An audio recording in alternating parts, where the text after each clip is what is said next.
about to go live, and I'm going to share it over at Fastball in 1 sec. And then I will kick the show off. Like I brought a glass of wine because I thought everybody would be drinking. Now I feel bad. Sorry, Jake. Oh, I didn't get any booze. I'll sneak out in a bit and get something. This is my sipping to guru today, just to prepare. So I was like, oh, everybody's gonna be drinking at this, so I don't want to. I don't want to be the odd person out, so I'm gonna bring you a glass of wine, and I am the odd person out with the glass of wine. So unprofessional. Yes. So unprofessional. All right, we're live, guys. All right, let me lower the cage. All right. Boom. All right, let's do this. Oh, okay. Ready? Here we go. For the 5 of us in attendance and the dozens watching from home, it's time! The Fastball Special is proud to present SketchlemaniaIX, Not Swamp Thing. In this corner, weighing in at 145 pounds, hailing in from Oakville, Ontario, Canada, being dragged out of retirement, you know him, you love him, the rebranded Mike Uncouth Rooth. Gotta give me a thumbs up, guys. I got my camera switched over. Hey, there we are. Woo! Thanks for coming, guys. And in this corner, weighing in at 235 pounds, hailing in from Montreal, Quebec, Canada, the recently turned every shade of evil, Yanick, the Emasculator Paquette. Yeah! It's a pump. I've been pumped for 5 days straight. This guy's ready.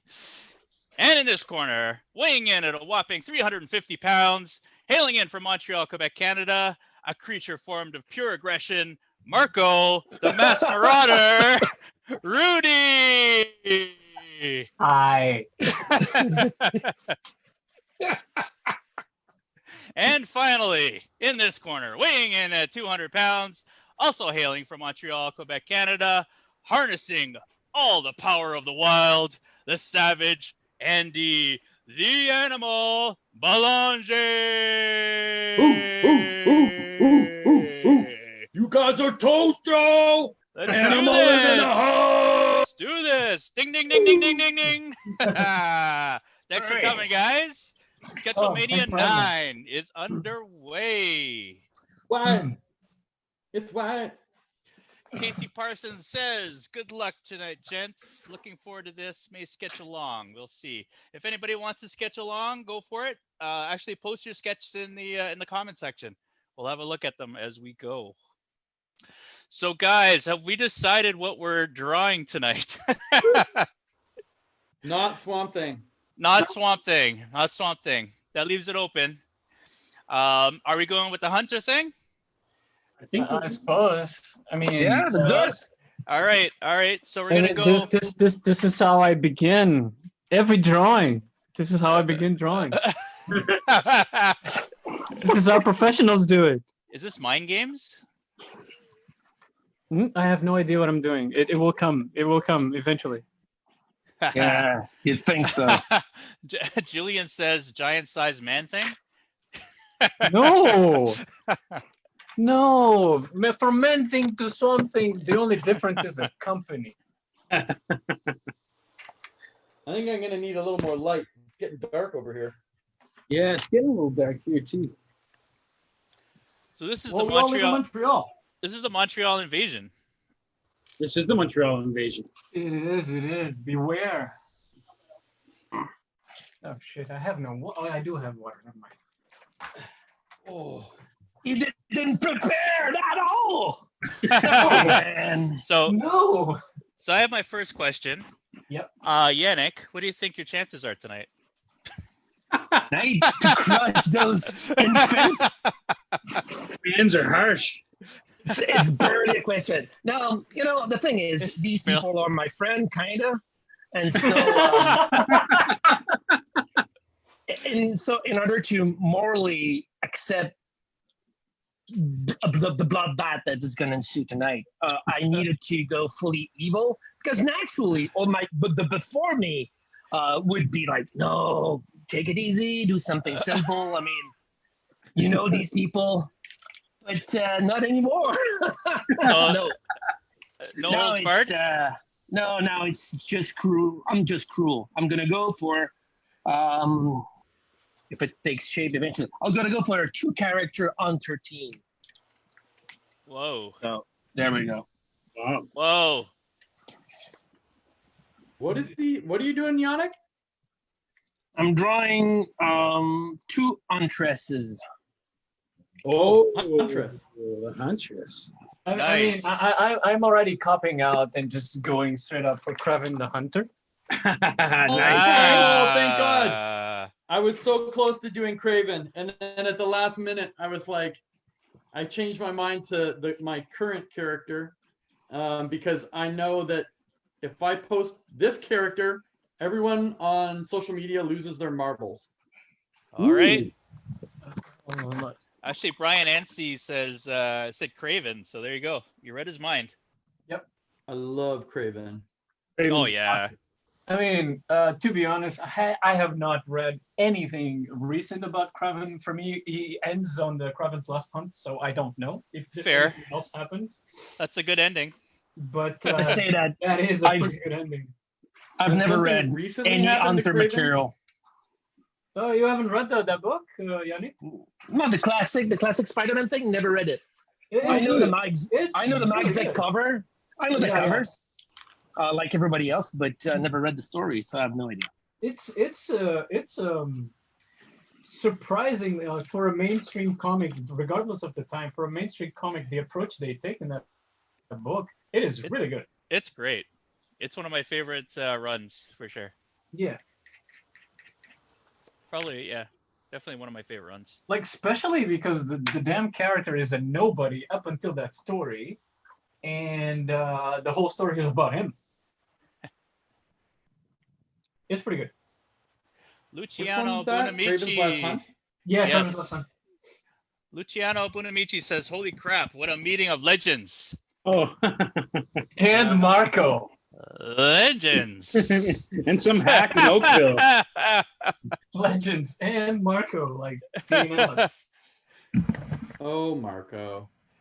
Here, Is my mic on? I had a feeling someone was going to do this, so Marco, Oh. that Witcher that you just did recently was sick. Oh, thanks, man. I loved it. Thanks. what'd you think of the series? I hated it. Of course yeah? he hated it. He's like a Witcher purist. Oh Yeah. yeah. You read the original novels? Yeah, I'm a big fan of the books, and I was very disappointed in the series. However, rather than being a douchebag that I was being before and saying that the series sucks and whatnot, if people like it, good for them. It's just not for me. I played the games. Yeah, I played them too. Yeah. It's amazing how when you start getting older, you start going, that thing that I loved when I was a kid, yeah, it's not for me anymore the way they make it. Oh yeah. Yeah, Oh yeah. that's true. I am so terrified of what's going to happen to He-Man and Kevin Smith's show. I'm terrified. I mean, are there plans to making a new He-Man series? Yeah, no, Yeah, it's yeah, happening. Yeah, Oh, yeah. really? Isn't it Yeah, Kevin Smith? but it's Kevin Smith making Yeah. the show. Kevin Smith. Okay, that's different. I mean, I can't even imagine how this is gonna go, because for some stupid reason you say Kevin Smith, I think of Clerks, and I'm like He-Man and Clerks. That I just no. Yeah, like, is it going to have that dialogue? Exactly. It's all chatting. Yeah, it's just all chatting. Skeletor hanging out, having a chat. Oh my Man, god. it just dawned on me that I need the reference for Kraven, because I don't remember exactly. Look behind his me. outfit. Right here. Oh yeah. You There he have is. there. Duh. But I'm in the way. It's fine. I'll because his jacket thing. Oh yeah. Yo, you gotta go classic, right? Yeah. A lion head. Kraven the Hunter. Julian says, so I've been reading the Turtles heavy metal stories. I didn't know they had Turtles heavy metal stories. Really? Any characters you would like to see in heavy metal-esque story? What is the? Well, what's you know that? what's interesting is I don't know if you guys have been following up at all with the Last Ronin stuff. I did a variant cover for Last Ronin, which is the Turtles book that Eastman and Laird wrote back in like '87. But they, of course, their friendship ended for like 30 years, and during that time, they didn't, the project was on the shelf. Well, they're bringing it back. And, this is Eastman stuff, isn't it? Yeah. Okay. But the interior art was initially being done by Andy Kuhn, and I was so excited because the 6-page teaser that they sent the cover artist reference for was just awesome. It revealed nothing. It was just really, really cool, and I really loved the artwork. It had this kind of like Dark Knight Returns kind of vibe to it, and I really, really thought it was good and fit the kind of thing they were going for. But apparently he's off the project now, but there's 2 artists from heavy metal that are drawing the book with Eastman now, and it's the Scorza brothers, I guess. They've done some like Tarna work and characters like that, and yeah, really, really beautiful work. I'd never really heard of them before, but I wasn't sure how that would translate to Turtles, but then this is kind of a darker book, so yeah, I'm not really sure, but I was really excited to work on it. But I don't know what's happening with it now. I'm not sure. I was going somewhere with that. Sorry. I don't know if this is a spoiler or not. I mean, it's cover by cover. It looks like the Last Ronin is Leonardo, isn't it?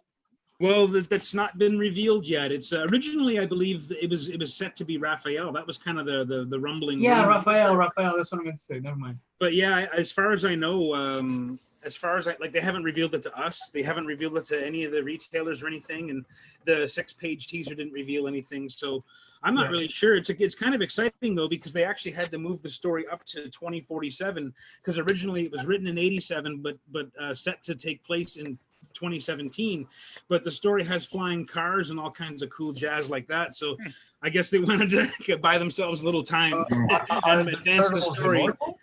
Sorry? Oh yeah, I'm not sure. He's apparently the last one, and he looks quite old, but he's, it's kind of the old man. I don't know. I don't want to cheapen it and call it like an old man Logan type thing. Yeah. But it's definitely like the last surviving turtle. That's the topic anyway. So, yeah. Interesting. I don't know. My daughter just discovered Ninja Turtles, and she's loving it. Oh yeah, that's the best, man. Ninja Turtles and He-Man, she just discovered, and she's all over it. Which series? The old classic ones or the 2000s? No, the old classics. Awesome. Yeah, we only let her watch the old classics and then the movies. Man, you guys remember that episode of He-Man? The Dolph Lundgren? Wait, wait, are you talking He-Man? Oh, He-Man. Hold on, I don't know. I thought you were talking about He-Man. No, I was talking Ninja Turtles, but He-Man, Ninja Turtles. Oh, okay. Yeah, He-Man. She watches '80s He-Man too, and she yes, nice. Yes. Bearing in mind that there was never a He-Man movie, it was the Masters of the Universe. That's true. That's true. I saw that in the theater, man. I do too. Yeah. I remember being profoundly disappointed as a young man when that came out. But I was a huge He-Man guy, more so than I realized, because it's a little embarrassing to admit, but it wasn't that long ago when they had He-Man on Netflix for a little while, and I was watching them. And man, that one episode where he meets the dragon, what's it, Granomir the dragon with the Viking helmet on, is his old dragon, and they have to go to him to get his magic to restore King Randor back, who's been turned to solid stone. And there's this whole story, and like at the end, he has to go and basically chop down. The dragon wants He-Man to chop down the tallest tree, and this is a sentient tree. So He-Man goes to chop down the tree. Yeah, Conan always slips in there. He-Man goes to chop down the tree. See, Conan would have no trouble cutting down the tree. He-Man, though, he gets there and meets the tree, and the tree tells him a story about how he's like got this long history with the Man-at-Arms, which is a position, of course. It's a military position, an honored one. So he talks about like how thousands of years ago the Man-at-Arms saved him from a forest fire, and he vowed his life if he ever was required. And so He-Man comes and says, well, the only way to save my friend is if I cut you down and take you to the dragon. And the tree's like, yeah, it's cool, man, like let's do it, let's do this thing. And He-Man can't do it. And so he returns, he fails, and the dragon is so impressed that He-Man would go that far. You want it to be Conan. But I have to tell you, like, this I started to well up when the show was on. I'm drawing and the tears are hitting my page. I'm like, why am I crying? Like, this is insane. Man, those shows were pretty more powerful than I ever. Did you ever watch the 2003 He-Man show? No, I didn't. I heard it was great and I never did. No. Because the thing is, for the longest period, I didn't want to watch, like purposely, I didn't want to watch the Sure. Thundercats 2011 one and the Yeah. 2003 He-Man show, and just casually stumbled upon it on YouTube, the 2003 He-Man show. And I think I only saw the first 5 or 6 episodes, which is the origins of Skeletor and how He-Man gets the sword. And I'm like, fuck, man, this is some great backstory. I heard it was good. Yeah. And the same goes for the 2011 Thundercats show, which, I mean, I love the classic Thundercats show. Tiger has always been my favorite character. I agree. But, to be honest, that show, the characters were more stereotypes. Whereas with this 2011 show, like, everybody's got a point to existence. So you're like, man, where's this going? The show gets interesting and then it stops. You're like, wait, no. How does this continue? It's really, really good. Wow, I gotta check them out. Yeah, it's really, really worth it. I mean, if of course the sensibilities of the previous show are different, but Sure. if you're into like one of these whatever teenager kids shows that has actually interesting story to follow, that show is very underrated. I'm with you, Jillian. Panthro's my guy. Love Panthro. Tiger. Panther's good. Tiger all the way. I mean, I think Chitara was probably my first crush. Really, when you Oh, yeah, think Mine mine too. too. I was about to say that. I remember Remember telling that, my dad he was like took up a April O'Neil. girlfriend, and I was like, April yeah, O'Neil. Tara. Tell us more, Mike. No, I think Andy was like basing onto the same thing I was saying. Like it's I don't know. The first episode, she's got literally no clothes on, and it's just Wow. you're like 9.5 watching Everybody the else does. first episode. Oh, that's It's like great. a little bit like whoa. But That's anyway. awesome. Joe Bonsu says Tiger was one of his favorites. Bill says if you keep talking about He-Man, Chris Campanis is going to show up like Candyman. Yannick is so old that his first cartoon crush was Betty Boop. Oh Yeah, my gosh. maybe. No, but honestly, I'm listening to you guys and talking about E-Man, and I've never been into that at all. I remember I was into G.I. Joe a little. I thought the comic were fantastic, and that the comic Oh first, yeah, comics great. and then a bit of the toys. But the sheer testosterone of E-Man, especially those toys, they were like legs apart and just filled with abs. And I was like, well, this is, I don't know. I never got into wrestling until Andy eventually get into wrestling himself. But before that, I just, it never appealed to me. I was maybe more attracted. I was mildly attracted by Transformer, but not that much. Just because of the puzzle aspect of the toys, not because of the action. I was a weird kid. Let's be honest. I was a bizarre. I love the a bizarre Transformers. man. It's interesting that the GI Joes and He-Man specifically was sold on that testosterone, but had so much homoerotic vibe. Oh yeah. Okay, so I just on the weekend with my daughter watched the He-Man She-Ra mashup, the movie that they made to introduce She-Ra. And there's a part where Prince Adam, who looks pretty gay, is in a bar scene, and he gets in a bar scene with a She-Ra character named Bo, who is this archer guy who also looks mad gay. And at the end of the fight, they kind of like high five, leave the bar, and then Prince Adam gets on the back of his horse, and the two of them are riding along, and like their colors are all pink. Like they're just, it's like two guys dressed in pink riding off on a horse, and you're like, that's super gay. But that's the thing. That's the thing. I love the fact that, especially people that normally goes, oh, He-Man was about the the manliness of things. Yeah.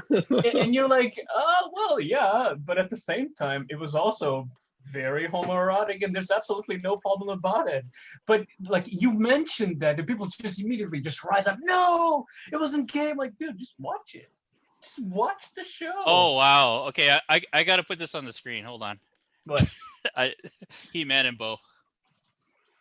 We'll share this. Did you find He-Man and Bo together? Yeah, of course. Yeah. There you go. That's lovely. Hey. Even the horse kind of look homoerotic, kind of. And the other thing.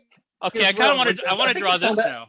I want to draw I think this. it's on that movie as well, where like she's got the horse. I forget the name of Shira's horse, and when he transforms, he's all like rainbows and whatnot, and then he speaks. Yeah, Shira, we're gonna go do the thing. You're like, wait, what? That does not compute at all. It's hilarious. Hey, is Bo a hunter? I could draw him. He's got on the new Netflix Shira show, he has a bow. So maybe he's a hunter there. There you go. You can do that as well. I think my favorite She-Ra character was there's a character called Seahawk, and he was actually basically like Red. He was kind of like Red Green Arrow, but he was like a pirate guy. And I thought he was the greatest. He only showed up in like 1 or 2 episodes. And then years later, I would see that there was actually a movie, I think, like from the 30s or 40s called Seahawk, or some kind of adventures with Seahawk or something. And he's basically just kind of this red-bearded, like pirate type character, like this dashing Oliver Queen type character. And Yeah. it was really weird. I found the old movie poster though, and I was like, hey, he was on She-Ra. The music of this, the Seahawk you're mentioning, it's Kongol, and it's absolutely miraculous. It's like very brassy, and it's you can see where guys like John Williams would pick up his understanding of brass writing. It's from guys like Kongol, and especially that movie in particular, Seahawk. I have it somewhere in my thing. Well, that's great. I actually had Seahawk's pretty that cool. was the case. Seahawk's got a cool bandana. He looks like Outback from G.I. Joe. Look at that. Yeah, I like Yeah. his sword. he's wicked. Yeah, he has like a sun sword, but it's kind of like delicate. It's like one of the ones you stir your drink with. Yeah. Yeah. Isn't there like a Star Wars kind of movie where a character has a sword like that? Fuck, I forget. No, it's not Starhawk. It's an animated movie that it's kind of Star Warsy. Fuck, what's the name of the movie? You're not thinking Thundar. You're not thinking the Thunder animated. the Barbarian. Not Thunder. It's fuck, man. I can't remember now. Starhawk? Nah.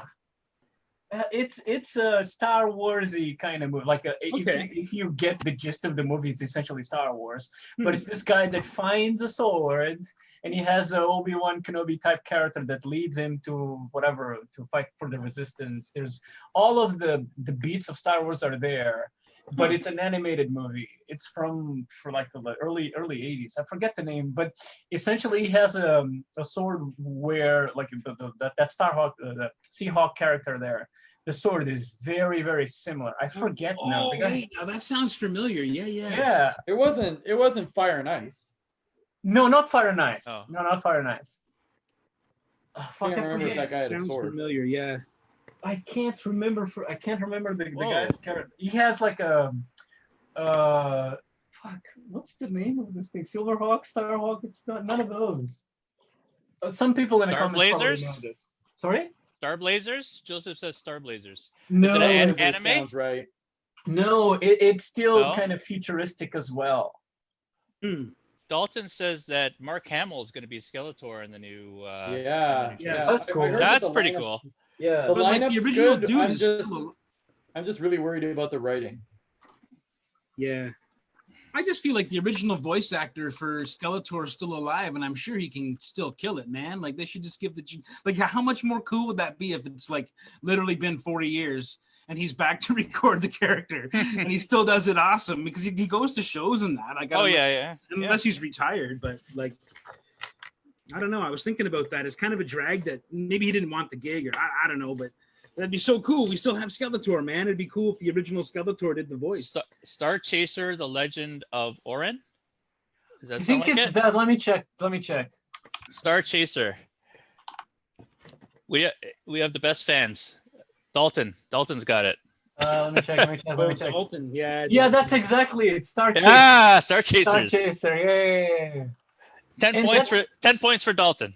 And the thing is, the Star Chaser is literally Star Wars. Like the story is exactly the same. There's even your Lando Calrissian. Sorry, not Lando. What's his name? Solo. There's even a Han Solo type character. Like all of the the beats are the same from Star Wars. Honestly, after Star Wars, there's been like at least 2,000 film, which was just rehashing the same, trying to capture the magic. Yeah. And they all failed, and they're all pretty terrible. Yeah, I mean, to be honest, like in pop culture, like once one thing is famous, everybody tries to tap on that well. Yeah. Oh yeah, it was in 3D too.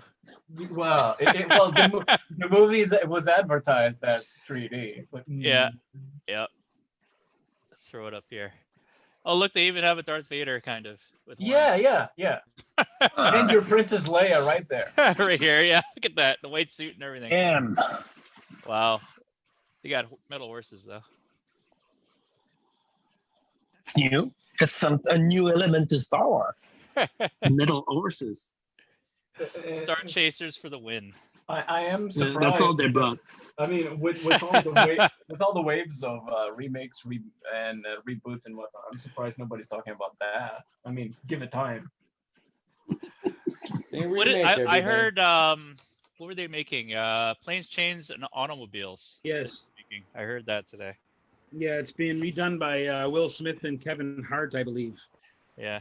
I don't know why they just don't make a new movie myself. Yeah, you're not going to ever top what Steve Martin and John Candy did. But I like both of them. But they can make something. I like both those guys. Yeah. But I just don't know why a movie like that needs to be. I don't know. I don't know why anything needs to be remade. It's it's like a big signal that there's no the original ideas are gone and all we have left is recycling. Like I mean, I don't know. But to be honest, most of artwork over time is recycling.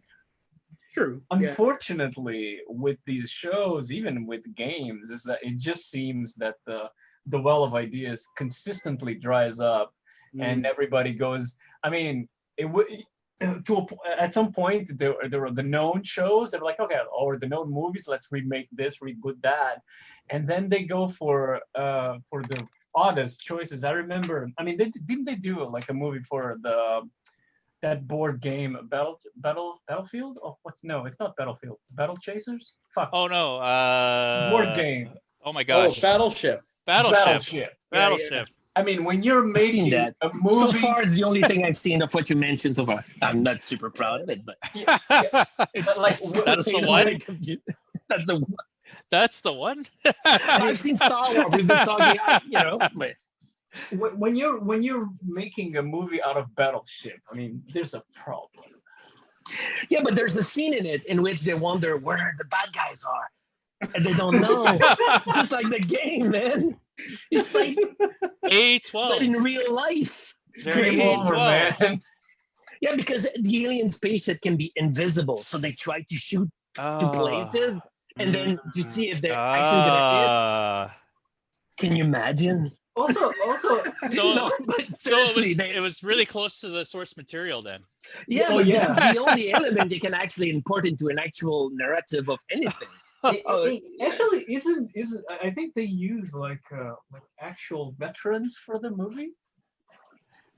The actual what? Instead of actors, some of the characters in the movie are actual veterans from like battleships and whatnot. Oh yeah. That's really? Right. Which is laudable, but at the same time, those people are not forces respect. Yeah, I mean, are you paying respect to these people or disrespecting them at the same time? It is a valid question, you know. You saw your brother die in fire in the war. Now played it in that movie based on a game of. Oh my gosh. No, it's a Transformers type movie. Even I mean, it's just terrible. Yeah. They should bring the Battleship Champions to go. I'm sure there's a Battleship Champion. Like a championship? Yeah, I'm sure there is somewhere. B4. He's like You super. guys remember the Bond movie Never Say Six. Never Again? Yes. It was like sort of like a remake of Thunderball. Yes. Don't they have like a? Don't they play Battleship in that? They've got like a futuristic board and they play Battleship against each other. Oh my God, yes. Bond and the Yes. bad guy. Yes. I was like a video game thing that they're on, right? Or something I like love that movie because Yeah. it was like Bond gets to hook up with Kim Basinger. but not Bond. Was he actually? No, he was Bond. No, in he it, 'cause was Bond. He was yeah, Bond. they Yeah, had a, it was Sean Connery. He was Bond. Yeah. But it's the one. I think it's the one movie in the Bond franchise. It's not recognized because In it's not a canon. Broccoli film. That's right. That's right. They didn't have the rights or something, or there was something. Yeah, they with lost the rights. rights to Thunderball at one point, and a company just went in and hired Sean Connery to come in. Yeah, he was. Yeah, that's right. He was out of shape, Sean Connery too. I think at the time. Well, I think was that's the the- thing with the movie. He's meant to be out of shape. 'Cause Right. they- He goes to okay. a. It- Doesn't he it- go to like a fat farm or something? Or is Yeah, it they called do a that in fat farm? Thunderball too. Oh my it's God. in Thunderball too. Yeah, yeah. He's got to go and get rid of the free radicals. Oh my His gosh. body. Which one is the Timothy Dalton one? Oh, that's Living Daylights Yep. and License to Kill. Those are both good. Yeah. So the guy that did one is not Dalton, is Bob Lazenby? Is that it? James Lazenby? Oh, Lazenby was Lazenby. in Her Majesty's Secret Majesty- Service. Yeah. Okay, all right. The one So where he That's a gets- pretty good the movie one- too. He Yeah, gets yeah. married in that one, right? Do you know why he stopped being Bond after that movie? It was successful, but he was the first Bond after Connery. Yeah. And Connery was pissed, but that guy became a hippie and anti-violence. Oh. Right after he made that movie, he became this like crazy hippie, and he wouldn't be in a movie where he had to be violent, so they had to replace Wow. him.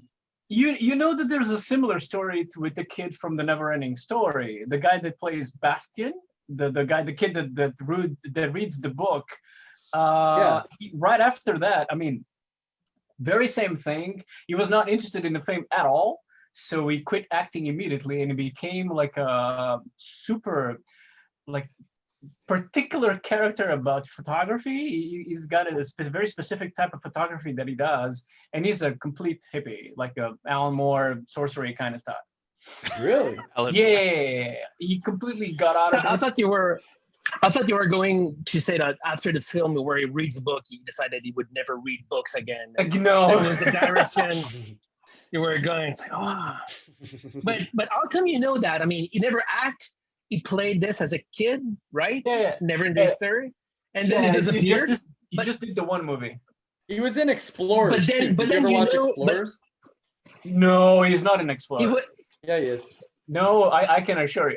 I mean, I've seen Explorers one too many times. No, He he's was not. in more movies than Neverending No. Story. No, he did the one. He just did the one. Are you talking about Right, Atreyu, or are you talking about? Not Atreyu, the kid that reads the book. I'm gonna Google this, Marco. I'm Huh? gonna Google this. Go for my it. true question is, how come Marco knows so much about a guy that did one movie and disappeared forever? He knows too much about The this. never-ending story. So is Well, Explorers the guy from ET? No. The kid from E ET? Okay, it could be. What I'm saying is that, like, the Never-Ending Story is my favorite book of all time. So I've seen that movie and I've read the book one too many times. So yeah, I'm a nerd for that. shit. And you know the life of people that Oh, wow. were Oh, involved. yeah, because for a very long time I had nothing to do with my life, so I went and checked That ran- whatever happened to these Yeah. people. I wonder what happened to the kid with the book. That runs deep. I like it. It's good. So yeah, actually, I mean, it's as simple as going on YouTube to check a clip of the movie, and then YouTube suggests whatever happened to these people after the movie. So you're Ah. like, Jose. oh, okay. He was in 22 movies, that guy. So never mind then. He was in the Cocoon movies. Yeah, but no, it looks like he stopped as a kid. Okay. Yeah. He definitely stopped as a kid. So they But grew he up. was in the Cocoon movies. Daryl, I remember that one. Daryl. Oh yeah, the kid robot, And he right? was the kid Yes. from Frankenweenie.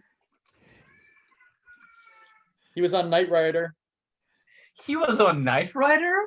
and an episode of Incredible Hulk. Whoa. Wow. Yeah. Can I bring you some dinner? Yeah, sure. That'd be great. Thanks, babe. So, who was in Explorers? I It's, love that kid movie. it's Ethan Hawke, Ethan Hawke, River Phoenix, and the other guy. That's right. Is the other guy the kid from E.T.? I don't think so. Elliot? Yeah. I don't think so. I have to know now. I have to know. Exciting battle where Andy Oh my Googles- god. Oh my gosh. People are learning. Very, very useful information for nothing. I- For I I'm absolutely didn't- nothing. googling. I'm I didn't- googling the Explorer, and all I get is what's his name? Dora the Explorer. Oh, my yeah. God. Dora? Thank you, Internet. Thank you. But that movie, It- The that could have Explorer, been is worse. yeah. The Internet is full of. That could have been a lot worse. Oh yeah, but yeah, The Explorer was actually I think it was written by Eric Loop, which was my first writer on Wonder Woman. So he did that movie. Oh yeah. Oh, Yeah, so really? he was a writer on this. A little trivia here, and then eventually he did comics. For a while he did a run of Wonder Woman with me and Oh, Ghost thank you. with Adam. Yes, I'd love wine. A big one. Thank you. Where is this? Excuse me, I'm taking a break, but I'm ahead of all you. Look at this. Does anybody Beautiful. hey, does anybody want to show their pictures so far? Progress. Here we go. Oh, okay, hold on. All right, we'll show Andy. Just give me one sec. Monsters. Spotlight. Whoa! Yeah. Oh, wow. Okay.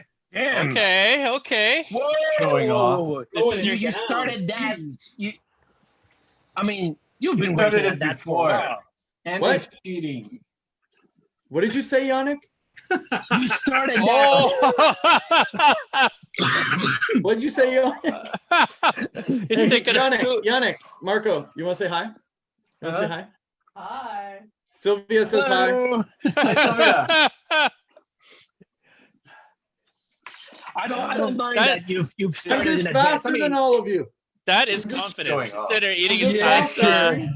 sure, He's just showing off. sure, I'm sure. just better. Oh my Yeah. gosh. I'm just better than you guys. That's all. Wow. The only winner is the Cancer Society anyway. So That's Oh, right. yeah, that's true. That's true.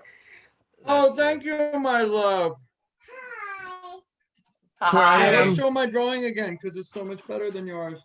Hold on. Let me put up Yannick I'm here. gonna go full watercolor Okay, though. say hi, Mia, Oh, and then oh. gotta go. Say hi. Yannick, put it back up. Back up. Oh, Gotta Hi. wait. Oh, that's so good. Nice. Say hi, Mia. wow. Hi, Mia. Hey. Mia's here. Okay, Mia, let Papa get back to the battle.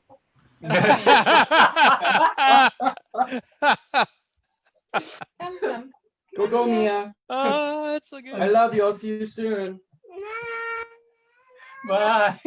Bye. Such a movie.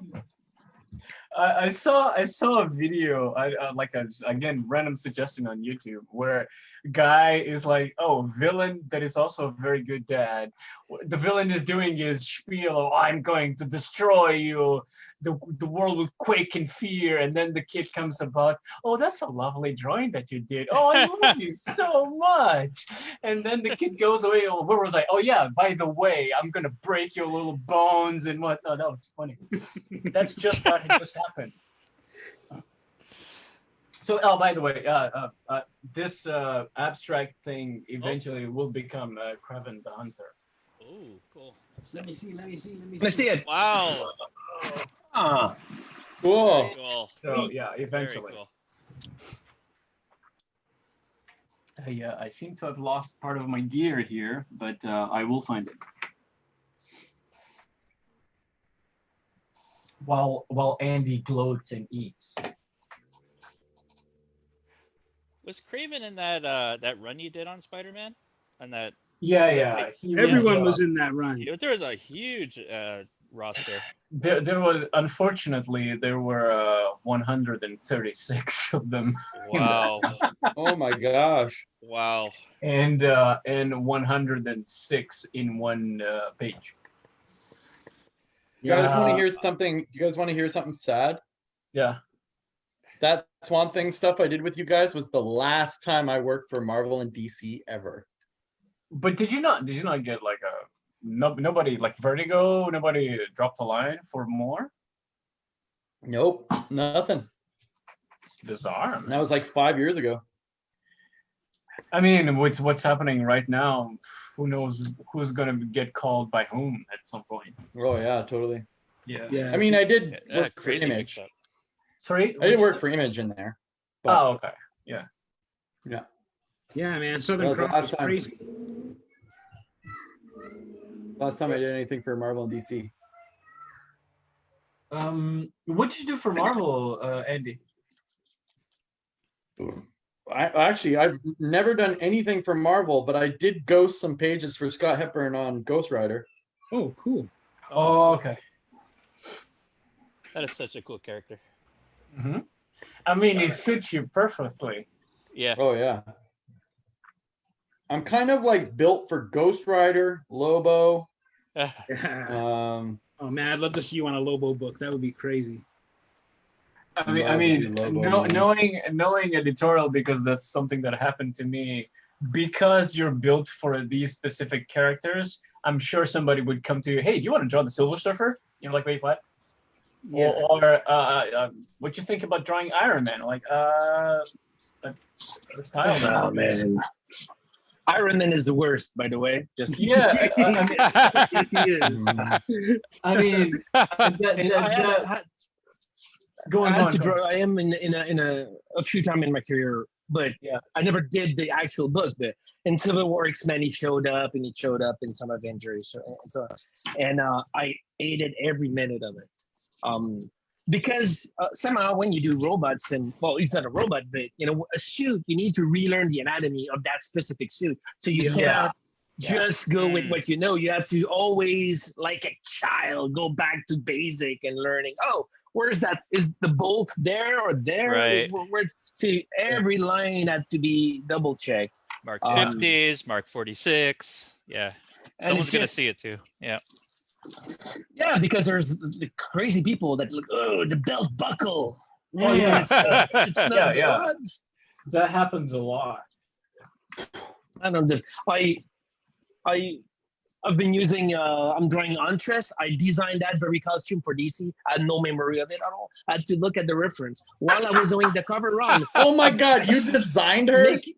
Yeah, and I was making mistakes all over the time, forgetting things. It's not that important, these costumes, at the end of the day. Man, you would be surprised. You would be surprised. I mean, I was talking about the 136 on Spider-Man, and I got flack because on 136 different characters that I had to redesign every single one for this book, I got flack because I got them wrong. I'm like, dude, please. Please. Yeah, that's ridiculous. We have to admire the passion of our readers. Oh, this is true. At the end of the day, Mike, I'm gonna big up yours, right? Oh. Sure. So I'm went in a different direction. Predator. I've got Black Adam. Oh, cool! Wow, killing Swamp Thing with a lightning bolt. And but this is not Swamp Thing. It's not. It's a drawing of Black Adam. It's just Swamp Thing, just scenery, Whatever. It's just scenery, man. That's all. It's just scenery. You're cheating.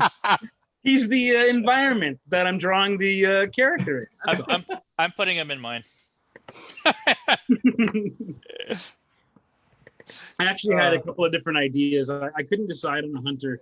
In honor of Andy being here, actually, I wanted to just pull something weird out of wrestling history, and I was going to draw Skinner, who was a wrestler from the early '90s that was actually wrestled in the '80s as one half of the Fabulous Ones. He was Steve Kieran was his name back then, but I was actually kind of afraid of Skinner. Yeah, he was. You know what? I saw him He was live. oddly serious and creepy. He was. yeah. I was like, serious. Yeah, this is the guy that's gonna pick you up in a van, and you're gonna wake up in like some sort of like haunted trailer park. He was like literally lived the character too, like that. So much of that character was just him. He just was a crazy guy. He was immensely successful in the '80s as a tag team wrestling, back when tag team wrestling in like the Mid-South and everything was so hot. And he was just a giant star down there, but never really transitioned to big time like with Vince McMahon until he created this Skinner character. And I saw him live. I saw him wrestle Bret Hart once actually in New York, and we had like front row seats, and Skinner like we were like, booing him of course or whatever, because we were there representing, Bret Hart, and Skinner looked at us and he closed one nostril and he fired a blast of snot that arced Oh my God. about 15 feet up in the air and landed right next to my buddy Greg's shoe. And we just stood there like, and he could have hit us if he wanted to. That was his message. It was like shooting an arrow. It was like he could have hit us anytime he wanted. That guy knew. That guy knew Skills. exactly what he was doing. Oh yeah, it was beautiful, man. It was a great memory though. Like he had you. Very, very cool. Very cool experience. But I almost drew him. He was going to be the guy hunting because I thought, That's hilarious. Florida Everglades, like. But I think me and Andy and maybe Martin and any wrestling fans might have got the joke. But I also didn't feel like drawing a likeness today. I didn't feel like drawing. Well, for me, I wanted to do Venom because if I draw Venom or Doctor Doom, my Instagram, I get like 600 or 700 more likes than anyone else. Awesome. Yeah. So Venom's very popular. And I knew that we're doing this for like charity for Yeah. So I figured at least I try and do one that I think could like That's maybe awesome. make some money for the charity thing. That's actually much cleverer than I. It's why I changed my mind last minute from Craven. So I'm glad that you got Craven, Marco. Yeah. Because I was almost. But at the end of the day, I don't know that this would get as many clicks as it should. So you had a better idea than I did. Well, I've been dealing People with love this stuff Craven. sort of like. To be honest, lately, Craven so- was I think he came in as our second choice for our first week of doing this Sketchlemanias. Craven That's was true, yeah. We ended up going with Sabretooth. I think Sabretooth beat him by like 2 votes, but we had the Facebook fans vote on that, and it was almost Craven. I've been kind of itching to draw Craven, so it was very nearly me doing Craven tonight. But I'm glad to say I get to see a Marco, Rudy, Craven now, which is pretty great. Just a question. I mean, random. Yeah. But weren't both of these characters? Didn't they start on the Iron Fist book? Both of them. Craven and Sabretooth. I don't know that Craven did. Sabretooth did. But Craven goes back pretty deep in Spider-Man. I think he goes back to the Ditko days. So but Craven was always Spider-Man then. Sorry? Craven was always Spider-Man. Always Spider-Man, yeah. Okay. Yeah. All right. Yeah. I didn't know Sabretooth was Spider-Man. Sabretooth was he Iron debuted Fist. in Iron Fist, but Iron Fist. Yeah, he was in Spider-Man for a while though. He was in Spider-Man for the Peter Parker Spectaculars run, which was an amazing run because it was around the time that Black Cat had lost her powers and Sabretooth brutally savagely beats her up, and like Spidey webs up Venom's face or Sabretooth's face, and like it's the first time he's ever fought Sabretooth, and Sabretooth grabs the webs and tears off his own face. And that's how Spidey beats him basically. And oh my gosh. But he kind of hangs around. He kind of hangs around in the scene for for a few issues and ends up working with one of the bad guys in the main kind of story arc. And it was always, I love Sabretooth. It was always awesome to see him show up on other books. He was in Daredevil for sure. There was some great classic great fight stuff. with him in Daredevil. Because the first time I saw Craven was in Spider-Man, was in a Khazar storyline. Yeah, probably a Marvel team up type thing or something like that, maybe. Or he was always in Spidey, always. Yeah, I think it was Iron Fist 14 was the first. When did he come into X-Men? That was kind of towards the late, early 80s. I think it was around. They kind of hinted at it a little bit. The Wolverine thing, yeah. The Wolverine thing kind of got hinted at around issue like around issue 211, 212 of X-Men, I think, is when they officially stamped in like a fight with those guys.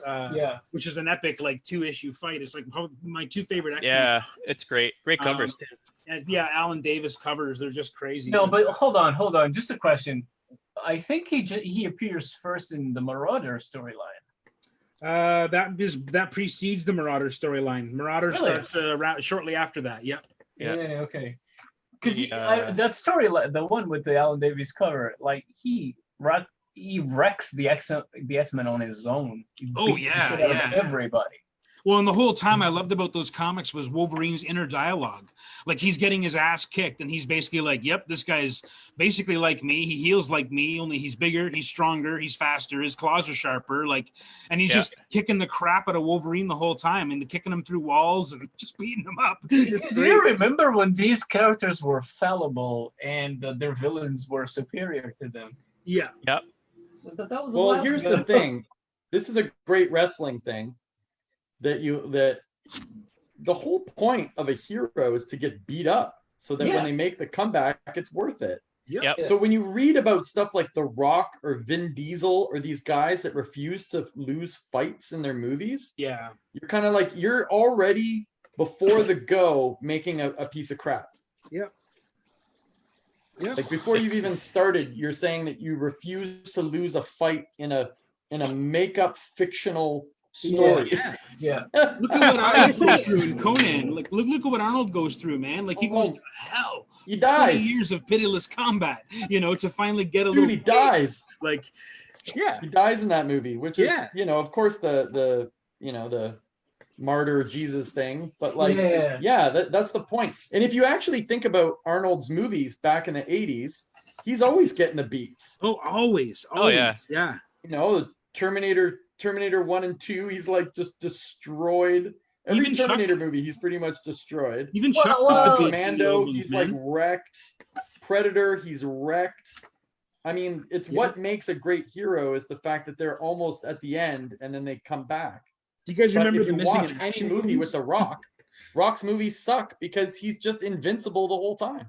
Yeah, you're never really worried about that he's in any danger. It's you don't get that sense at all with his movies. He will never be Frank Dukes. Frank Dukes. Bricks don't hit back.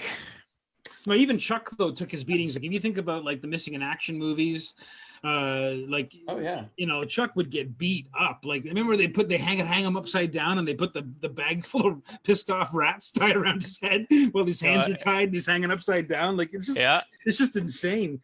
Rambo too. Yeah. Rambo. Rambo is the one that gets beat up. Well, at least on the first. I want to say the first two, but mostly the first movie, which is the correct movie of them all, I guess. Because all of the other ones, he just becomes supernova and he gets on everybody. But the first movie, that movie is really, really well done. Yeah, first movie is on the run. Yeah. Yeah. That scene where he jumps out of the tree and cuts himself is just hardcore. Yep. Which is, by the way, from the time it was, I mean, that was the time of the super testosterone and whatnot. You hadn't seen that. We hadn't seen the hero like jumps off the tree and just injures himself. Yeah. So Nicole says, I don't know, the CGI and Scorpion King fucked up The Rock pretty good. That's true. That's true. Yeah. However, fair enough. However, the Scorpion King is a very funny movie. I love the hell out of that movie. I'm not gonna lie, it's a blast. Like it's very funny. It's I don't know, I enjoy it. I like that whole series. The Mummy? The Mummy with the Mummy? Yeah, I love the Mummy. Yeah. Hard not to love the Mummy. Oh yeah, you can't. I think that was one of those things like dinosaurs when you're growing up. Yeah. You just get obsessed with Egypt and Indiana Jones and you do, yeah, it's true. That kind of stuff. Like you see that episode of Scooby-Doo with like a werewolf or something, and then you have to see everything with werewolves in it. And I remember watching The Howling when I was 8, which by the way is probably too young to watch The Howling. No. But It was, you know, They're I wondering couldn't get if- enough werewolf stuff as a kid. Like I just, My couldn't get daughter's there right now. She always Yeah. like, I'll go pick her up and I'll be like, hey, you want to watch a movie? And she'll be like, yeah, I want to watch a scary movie. And she's like referring to anything that'll have like Dracula or Frankenstein or the Wolfman. sure, yeah. I let her watch Monster Squad and she like loves it. Monsters just, I don't know. I think monsters just classic. make sense to kids. Universal monsters too. They're so great. It did, yeah, it did to me. Like I loved Universal Monsters when I was growing up. Mm. Oh yeah, I had like a weird little creature from the Black Lagoon action figure when I was a kid that it was exactly like Star Wars. It was probably even made by Kenner, I don't know, but it was exactly the same scale as Star Wars, and man, I love that thing. Like it was around the time that I had all these Star Wars toys too, and I just remember watching my dad coming home with these like 3D glasses and popcorn, and us watching the 3D version of Creature of the Black Lagoon on TV. Like they aired it one night, and just yeah, man, monsters have always been there, like kind of in the front row of my life. I think. Me too. So when I was growing up, curious my as to parents what were Yannick divorced. is doing. What was that? Sorry. What's Yannick doing? I don't know. What were you doing, Yannick? I don't know. Yannick, what were you doing? I was well, my first when I do watercolor, and I know there's going to be many different shades. I'm doing well, you won't see it. I'm doing a yellow everywhere, but I need it to dry, so I'm using an air dryer. You are blow drying it. Yeah, okay, I get it. Yeah. And so, and I want to get away because I figure it's gonna overpower all of your guys' audio, and then it's gonna be like for I don't know a minute. That's So- amazing. Yeah, that's pretty alright. What are you guys working on now? Just curious. Yeah, I'm 10 page away from the end of Wonder Woman Earth 1. So Oh, nice.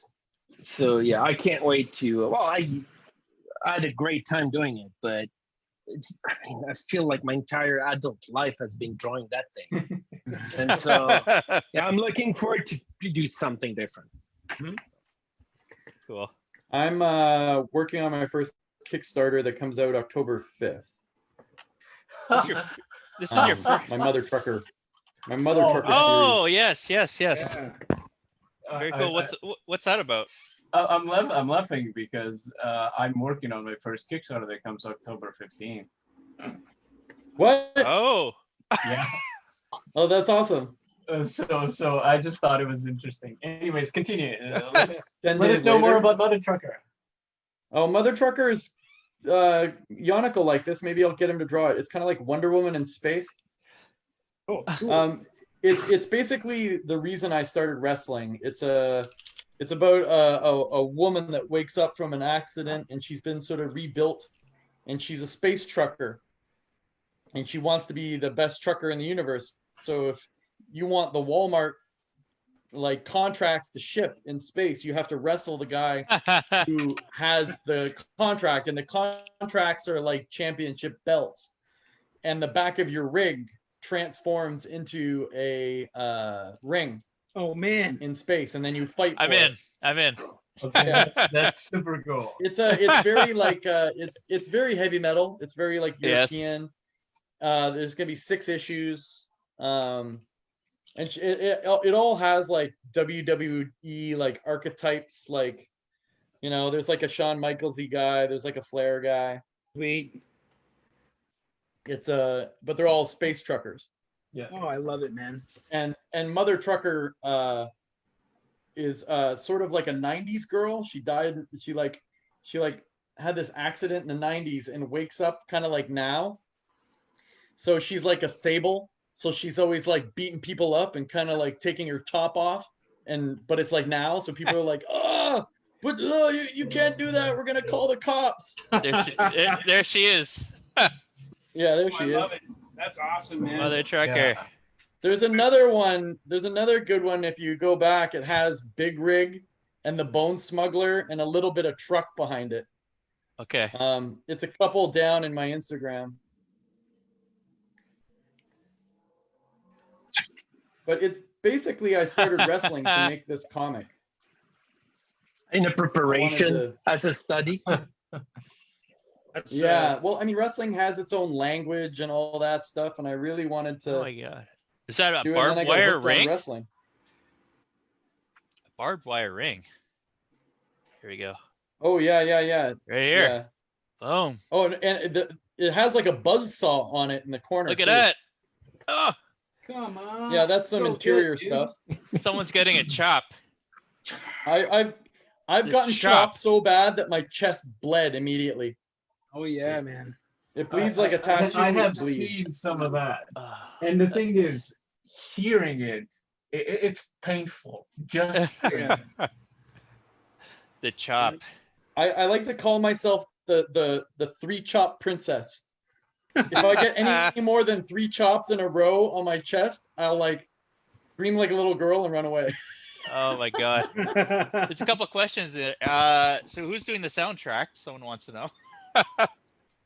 Oh, That'd be pretty cool, actually. Carpenter I don't Brute. know yet. Yeah, exactly. Will Yannick have another cameo in Earth 1 Volume 3? Interesting. I did not plan it, but I still have a few pages, so it's not too late for me to put myself in it.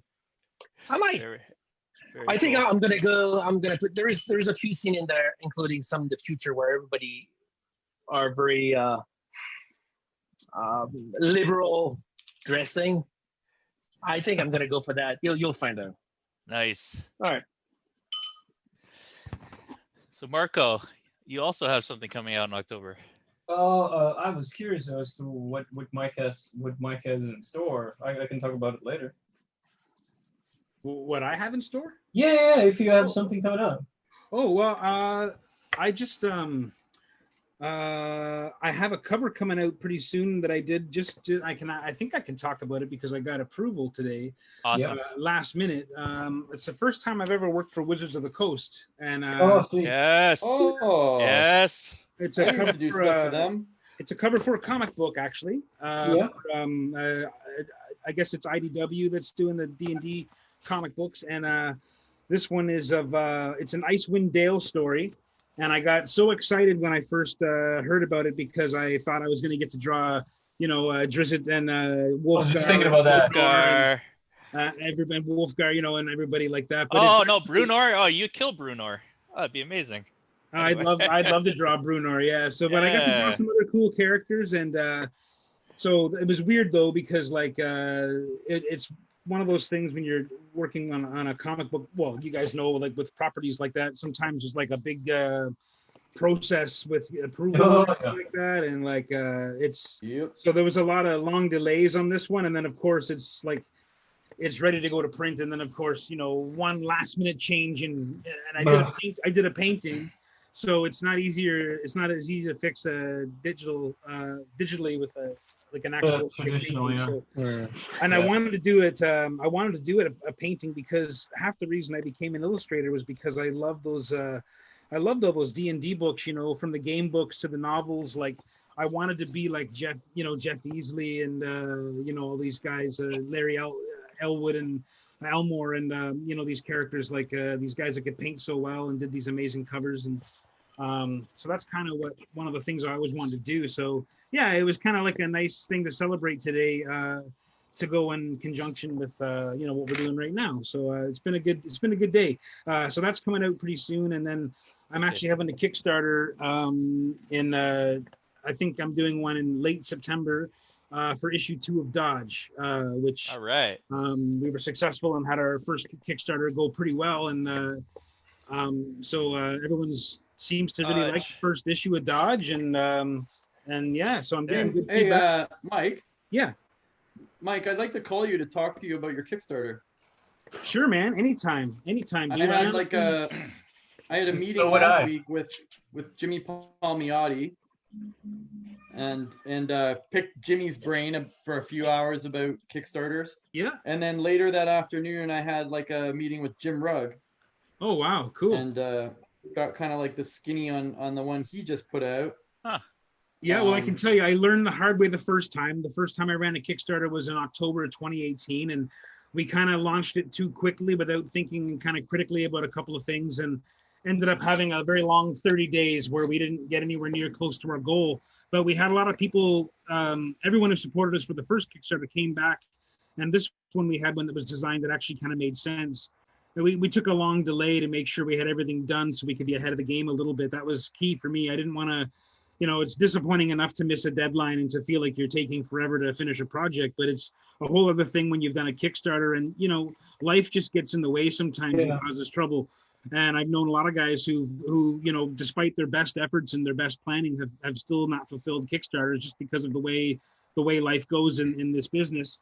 And so I wanted to make sure I at least had the first issue entirely done before I even launched the Kickstarter, which meant that, if it was successful, then we'd have a reason to keep on going. And issue 2 is already done. I'm drawing issue 3 right now. So I feel like that was a crucial thing for me anyway, just for mental space in terms of, it's an awful lot of work, but I'd be happy to talk to you, man, anytime. Yeah.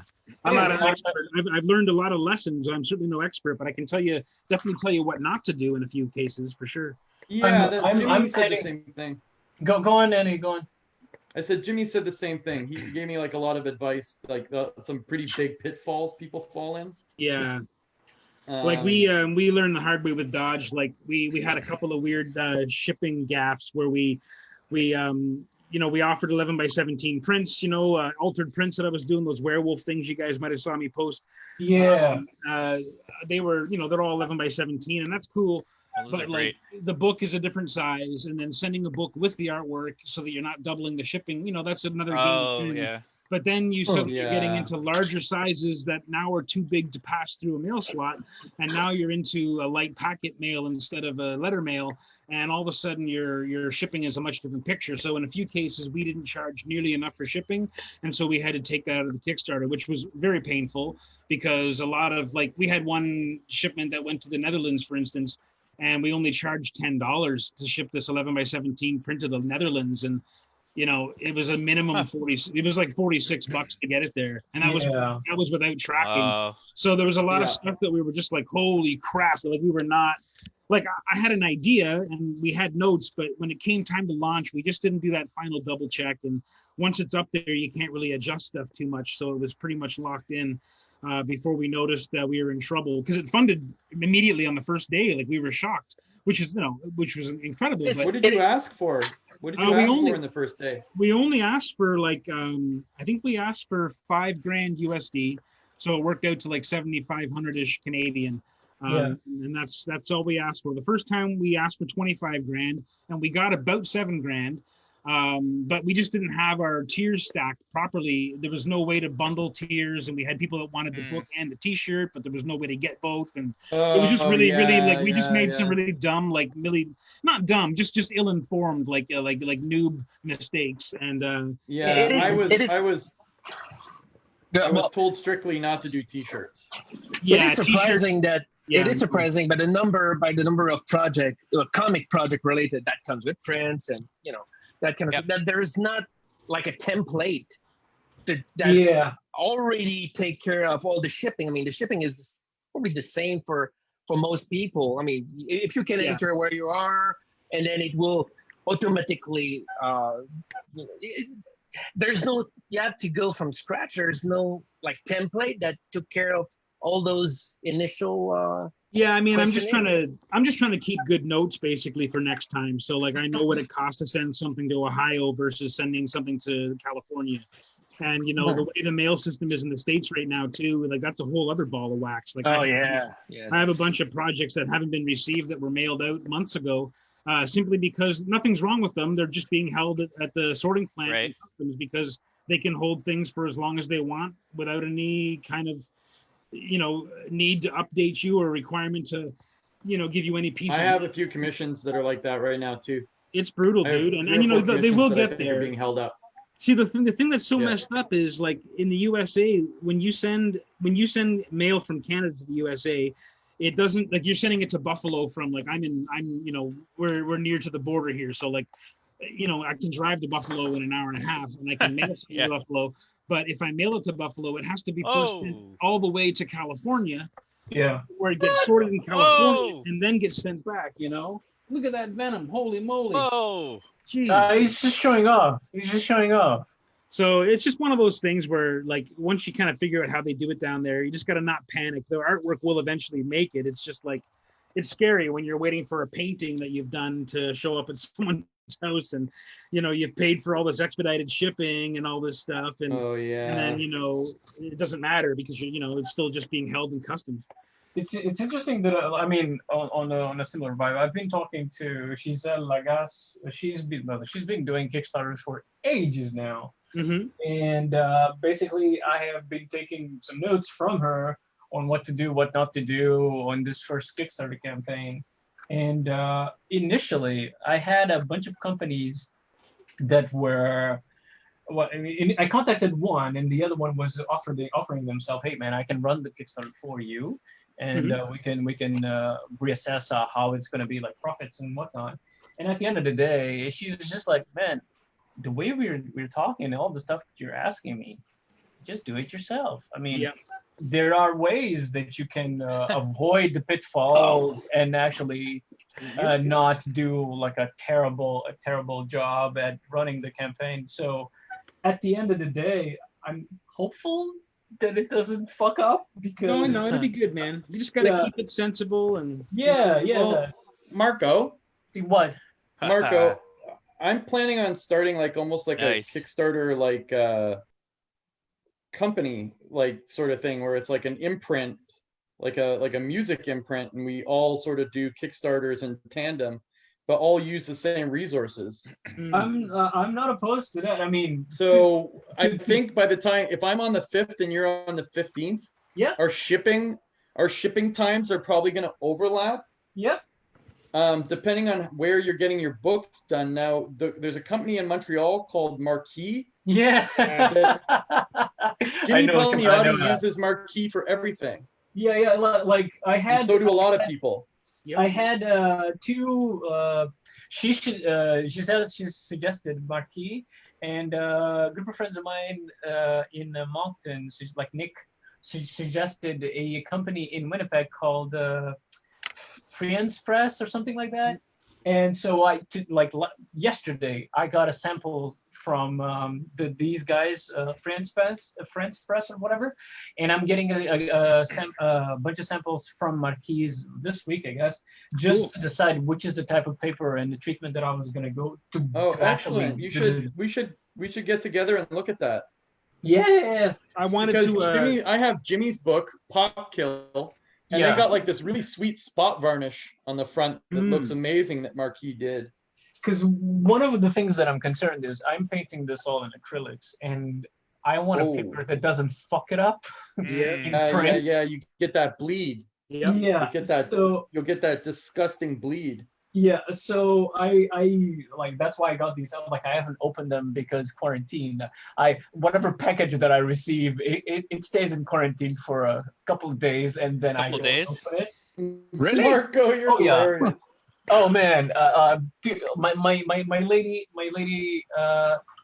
we can't afford to have a condition here, so everything is too. We have to be super careful with everything. Better safe than sorry. Yeah, that's exactly. Good. Exactly. So at the I end respect of the day, everyone that's like that. So at the end of the day, like tomorrow, I'm opening the packages to see what did I receive from these guys. And as I said, I think throughout the week or at the end of this week, I'm receiving the one from Marquise just to figure out where to go from there. Both of these companies, the people that I talked with, they're lovely. So great, super cool. I wanted to recommend. We were looking at a bunch of different printers, and my partner Matt Nixon, who's the writer on the book, he's in the States, and to keep things convenient, we had initially planned to ship most of the things from the States, so we thought we'd get them printed all down there too. And we actually found a pretty amazing printer that I would recommend you have a look at them, only because we found the cost to be very, very good and their service to be great, and we're very happy with how the books came out. And they have a very cool interface where you can just jump on their interface and you can basically check off the kind of paper you want, and they have all these different options. And then you can, if you want to, they can actually just send you a sample book of all the different kinds of things that they do, so that you can get a sense of the kind of paper feel that you want for your project. Because I'm very happy with how ours came out, but we didn't take that extra step. And in hindsight, I think I probably, maybe for the next issue, I may actually print the paper a little bit lighter, use a lighter stock, because I just found the interior pages were maybe a little bit thick. The book is still thin, like it's a 24-page book. Well, actually, it's a 32-page book because there's pinups, but there's I just really like how it came out. It feels a bit like those DC prestige format books from the 80s. Nice. Not the perfect bind, like they're still saddle stitched, but they just have that kind of nice feel to them. And the place is called mixam.com, like mixam.com.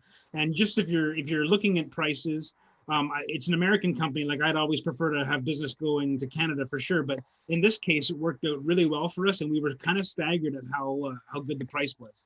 So it was something to think about. Cool. It's a good option as well. Yeah, I mean, it might be still cheaper to get things printed in China. I don't know, but I just really wanted to try to keep it as domestic as possible. Yeah, I'm trying to keep it here in Canada. Yeah. I would have loved it. I wanted to. Jimmy knows the people at Marquee.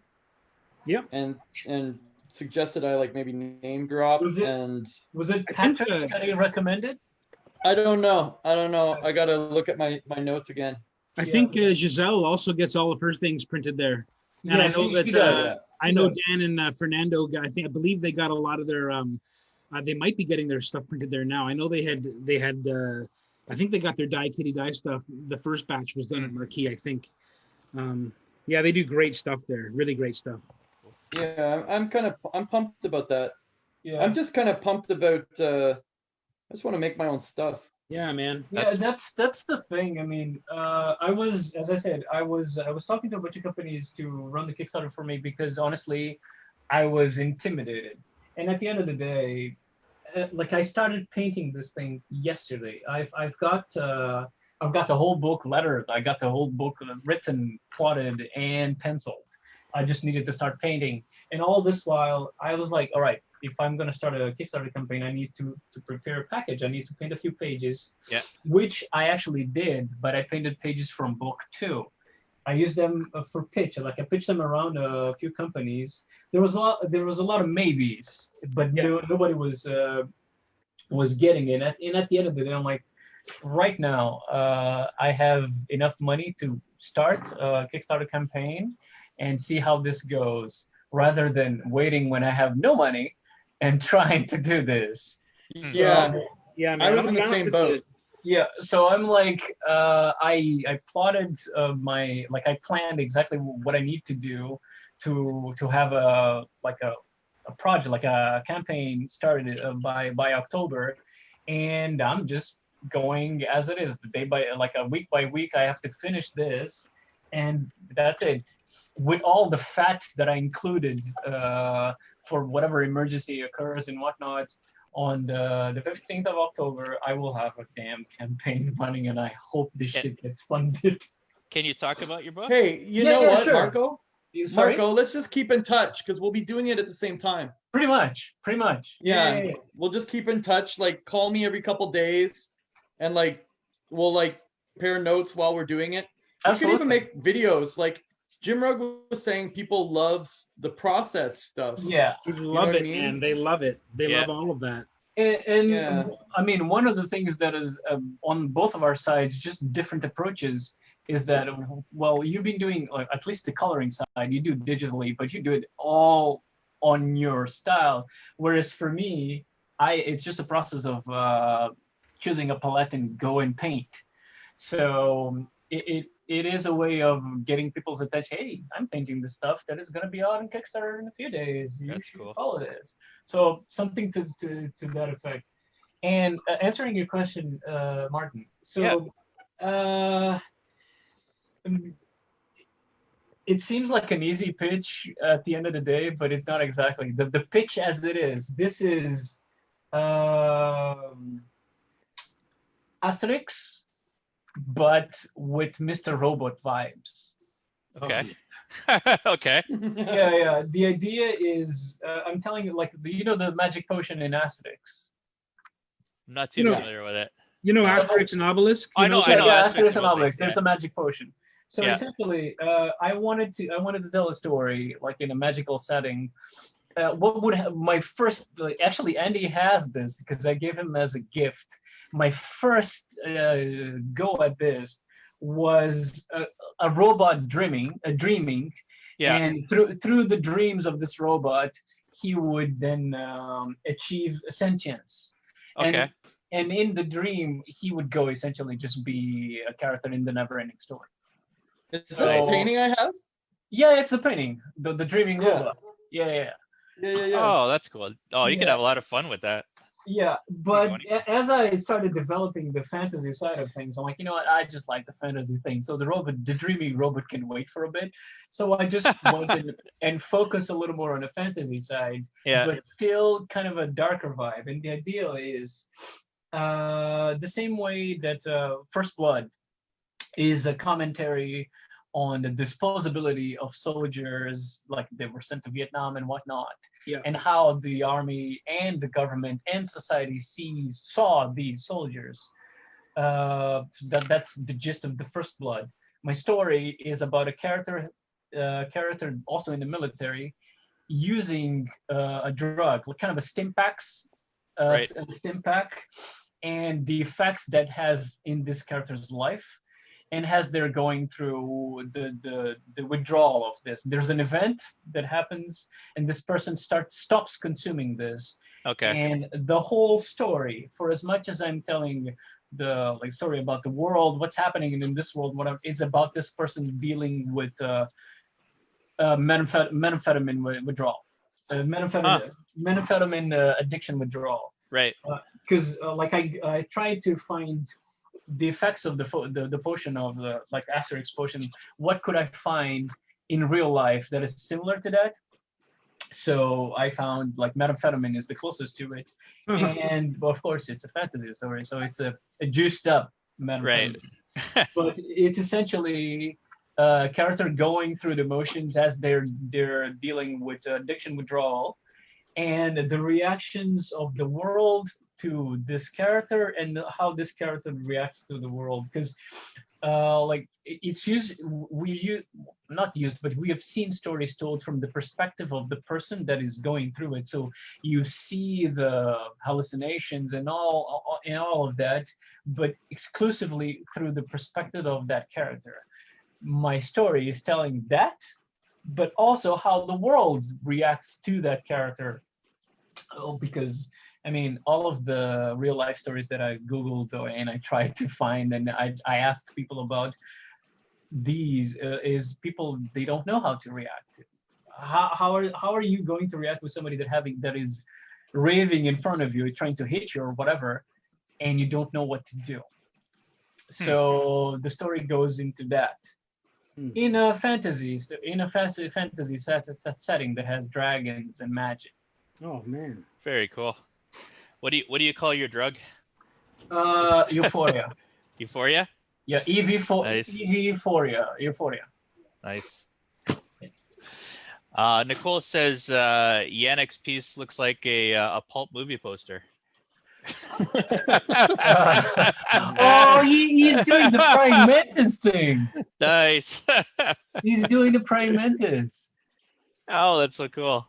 Oh, but I mean, just because I want to show off as well and not be lost in the shuffle. Here's how Kraven is looking so far.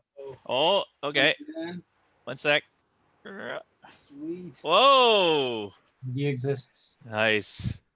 He's probably high on something. Wow. But yeah, to be honest, as time went by, you start getting this urge to tell the story that you want to tell, and more and more. I'm super excited about this. You get the odd gig in between, yeah, this is great and all, but I really want to go back to this other thing. Yeah. Right.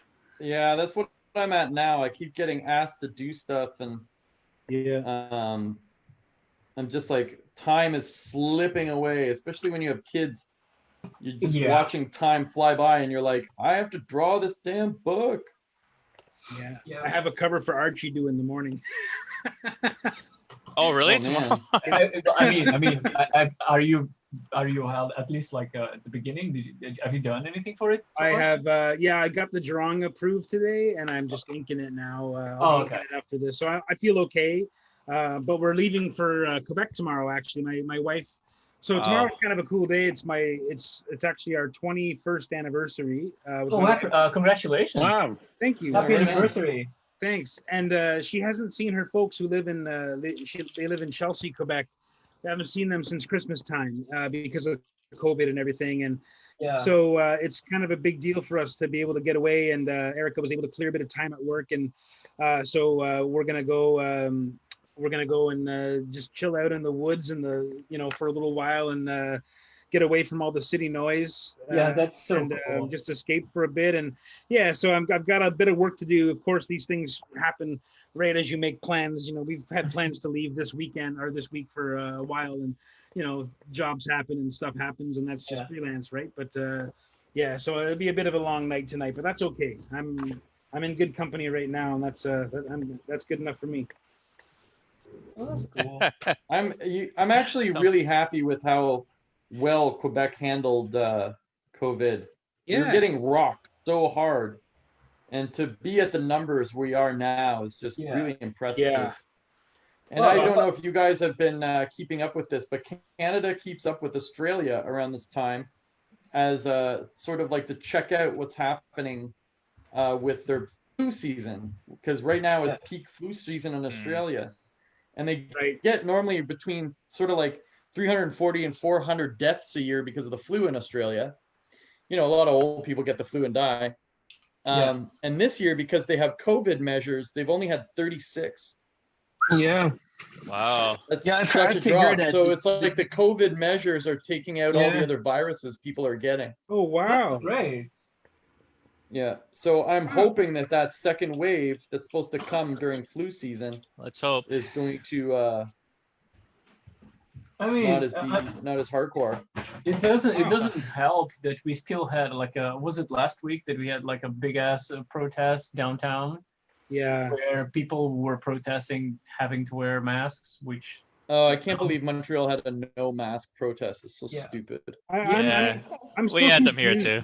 I'm still confused about why it's so difficult for people to get this with masks. Like, I mean, I'm at a Starbucks just yesterday to pick up a coffee for my wife, and I'm the only customer with a mask. And you have to have a mask to enter the place. And like, badass, man. And then it's like, oh, what's going on? Oh, you just put the mask on.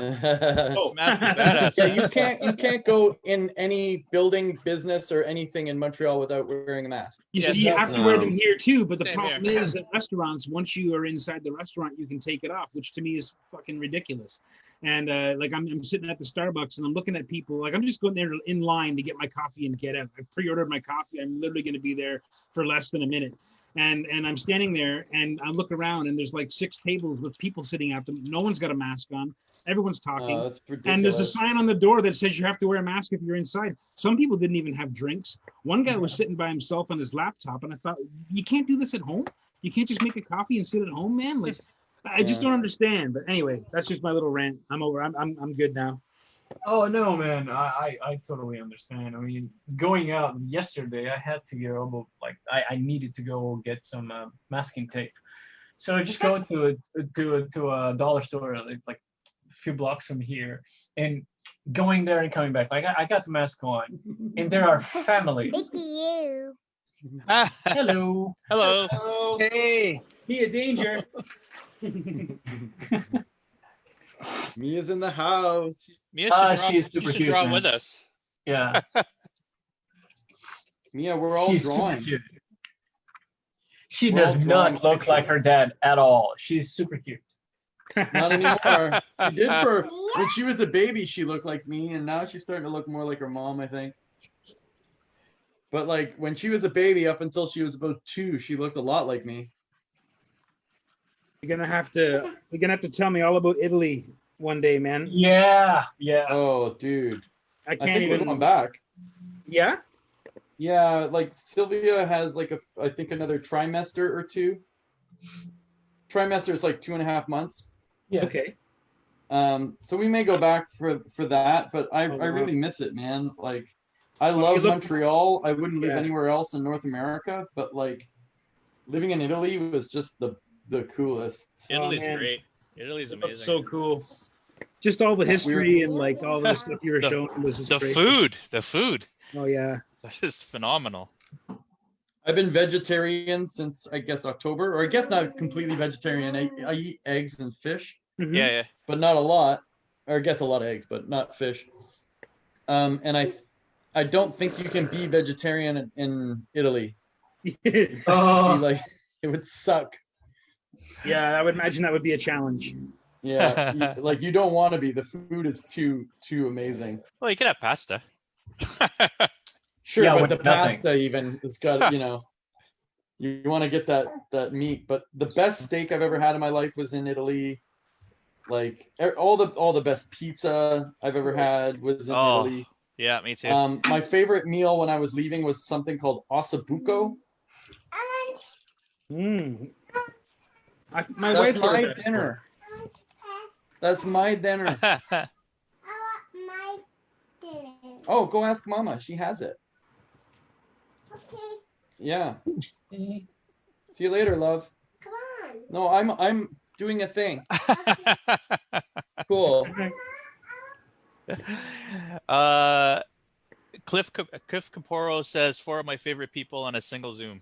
Oh, is that Cliff Caporale? Caporale, sorry. Yeah. Cliff, what's up, Apologies, Cliff? Caporale. I love Cliff. I miss Cliff. I miss his Yeah, what's beautiful going on, beard. Cliff?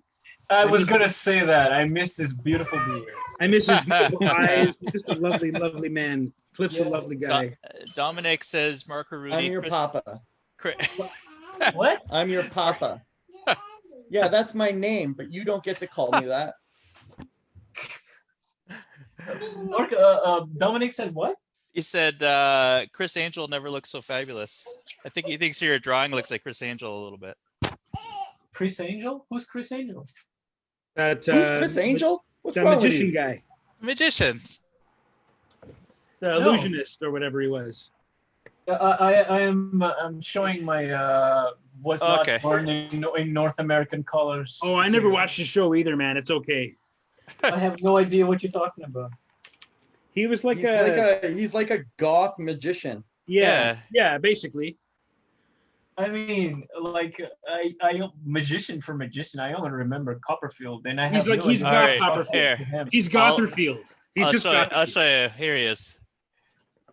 There he is. Okay, I've seen this guy. He's kind of like a budget version of the Crow, right? Like he's like the new version of Lobo. Oh yeah, the new 52 Lobo. No. New Lobo. Whoa. Did that new Lobo survive? Oh. I remember doing a few covers with him, but did he manage to survive the test of like a month or two of time? It's gone or it's still around? Yeah, I was gonna ask you, is he still around? I think the real Lobo came back because that was the whole angle, was that he would see the real Lobo, and then I think the actual real Lobo, which is our Lobo, like the like the busy Lobo. Yeah. He came back and I think hopefully murdered that other one. Of course. Well, I mean the other one murdered the Bisley Lobo. Yeah, at first. Yeah, that was it, wasn't it? I feel like there was. I don't know. I feel like he came back and killed them off because I've seen Lobo. Like I haven't got many DC comics in a while, but I've seen Lobo on covers and stuff, and it's like the Lobo I remember. So I haven't seen that kind of goth. Yeah, Lobo. but he's in this metal thing, isn't it? Knight's metal thing. Oh, I'm not sure. I don't want to talk about that book. Why? Because I should be drawing that book. Oh well. Is it Capullo doing the book? No, it's Becky. Becky's doing that book? Yeah, she's doing Lobo with my buddy Thierry. Oh, what? Oh. I got you something. What'd you get me? You got me a scooter? No, that's what I got you for your birthday. Look, I got you a scooter. It's horrible. My gosh. I got you a scooter. I got you a scooter. Has she got her own Bob Anger mask? No, I need to make her one.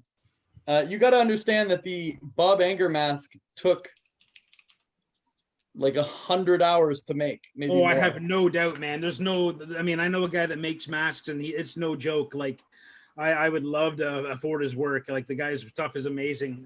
But it's nice to make it yourself, though. That's so samurai. Yeah, the only thing I don't make myself is my pants. Oh yeah, and my boots. There's a guy in Montreal that makes boots. He's like this sort of like little Italian guy. He makes them by hand, and my wrestling boots are my favorite article of clothing I've ever owned. They feel like awesome. It's like you don't really. I don't know if you guys have ever done this too much. Have you ever had anything like tailor made for yourself? Just the one suit that I don't hate. Yeah, like these boots are like leather boots, the softest leather you can imagine, but like made for my feet, and they go up to my knees. Yeah. And like they're made for every like measurement of that thing. Oh wow. And like it is unreal how comfortable they are. And when it takes about 20 minutes, 25 minutes to put them on. It's like longer than a skate. Really? That's my dinner. Can I eat my dinner? You don't need my dinner. You ate dinner. Come on now. You don't need it. You can have one noodle. That's it. That one. Yeah, you can eat that. Oh, come on. That's got sauce on it. What is this? You're taking one with sauce? You pirate. Fuck, man. This guy looks like Ramon now that I think of it.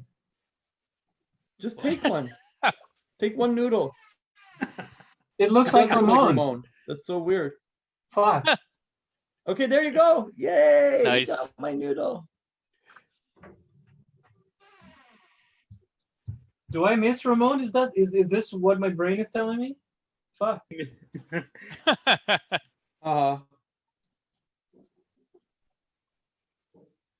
I visited the Raid Studios just a few days before the whole pandemic broke out. Yeah? I was meeting with my buddy Shane, actually getting a lot of Kickstarter advice. Shane, you know, good old Shane. Shane Heron. Cauldron Shane, yeah, Shane Heron. He was instrumental in our Kickstarter being successful because he's done so many successful ones. So yeah, I visited the studio just briefly, and Marcus was there, and Ramon was there for a bit, and they've done all. Where is their new location? Yeah, it's an amazing location. It's pretty. Yeah, where is it? You know what? I'll be honest with you. I don't know Toronto well enough to say. I'm sure it's on the west end near Roncesvalles. Yeah, that sounds right. Yeah. They're opening up. I was impressed with the place, though. They're opening up a coffee shop in there, eh? Yeah, that's what I heard. Studio. Yeah. Well, Marco, if you came to my new studio, we have a full bar because it used to be a nightclub for the Hells Angels. I want to come. Yeah, I've seen it. It's real. It's real. No, that studio is unreal. My new studio is wild. Super cool. It's so cool. That sounds wicked. We also have multiple bathrooms, which is key in a studio. It is absolutely key. So Casey says it's Queen in Roncesvalles. Yeah. What's up, Casey? I think Casey's drawing with us. I'm not I mean, I only visited Toronto. I mean, last time I was there was in 2016. Yeah, that's okay. You can have that noodle. It's funny that leaving Toronto to move here, you're like, all right, I'm done with Toronto. But I miss hanging out in Toronto. Yeah, I didn't leave in bad terms with the city. I like Toronto. I was there last summer for the Comic-Con. Yeah. And like I did not miss it. However, once I was in there with all the people, and I noticed it looked like run down and dingy, and I was like, no, I don't miss this at all. See, this is what I was gonna say. Because one of the things here in Montreal, especially early at the beginning, I had to really focus when people speak in French because I can understand and I want to respond. So I'm always very aware of like, or at least trying to be very aware of people speaking in French so I can respond. So here I go after spending some good 3-4 years here in Montreal, I visited Toronto in 2016, and people start talking, and I just wanted to say, "Shut up! Too loud. There's too many people. I understand you all. Shut up!" And to what you said, Andy, like I was like, "Oh man, I'm going back to Toronto. It's been a bit," and cut to like a 2 or 3 days after, I was like, Can you come get the I baby? can't go back now. I can't go back. But at the same time, not being there, I'm like, fuck, man. I want to hang out at Come visit. again. I want to go to Kensington Market, but because I'm not there, because when I visited, I was like, you know what, I'm ready to go back home now. Somewhere. Oh, hi. It's just weird.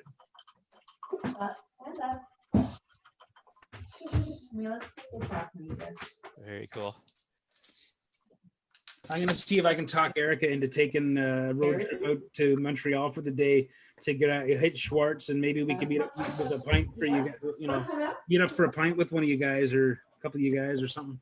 What day are you gonna be here? We're leaving next week. We're probably gonna be there for about a week. Or we're leaving tomorrow morning. We're probably gonna be there until about next Thursday or so. So 7 or 8 days. I'm not sure when we'd hit Montreal, but I'll let you guys know. Oh, well, message me and then we can talk about Kickstarter. Sure, dude. Yeah.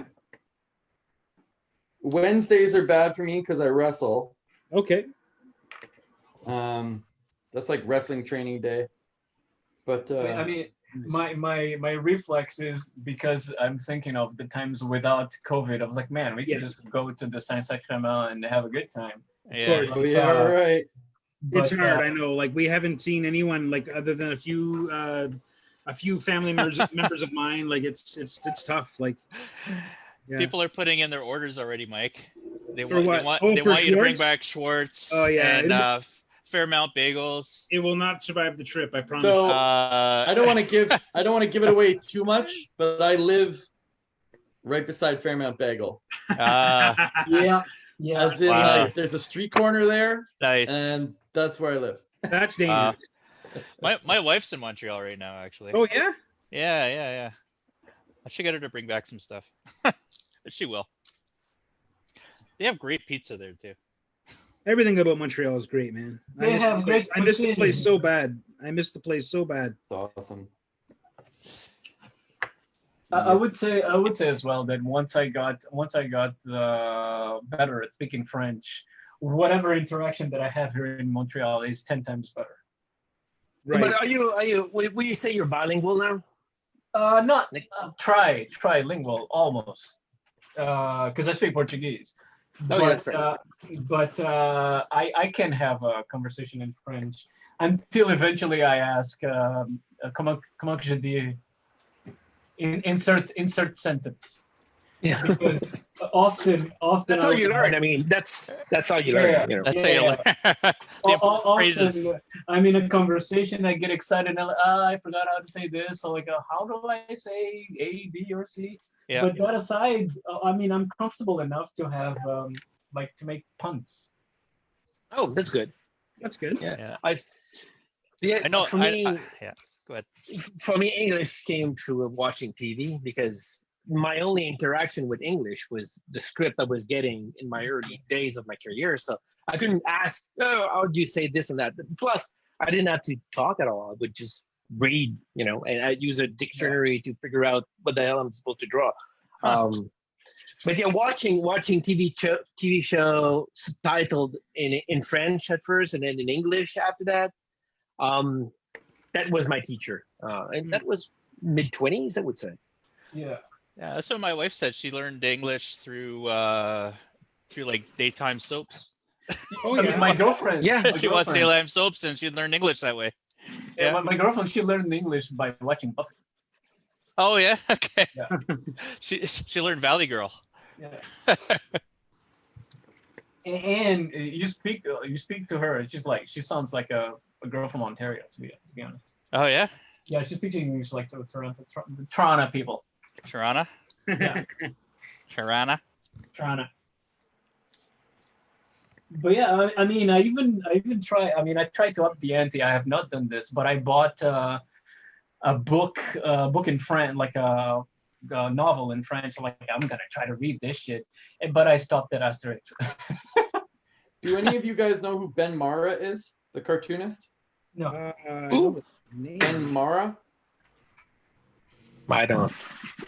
I don't know. Yeah, he's a cartoonist, but he's not mainstream. He does sort of like humor stuff, but all like really awesome sort of like 80s action kind of stuff. He's at Comic-Cons a lot. Really, really great artist, but he's moving 2 blocks away. Oh, really? Cool. Yeah.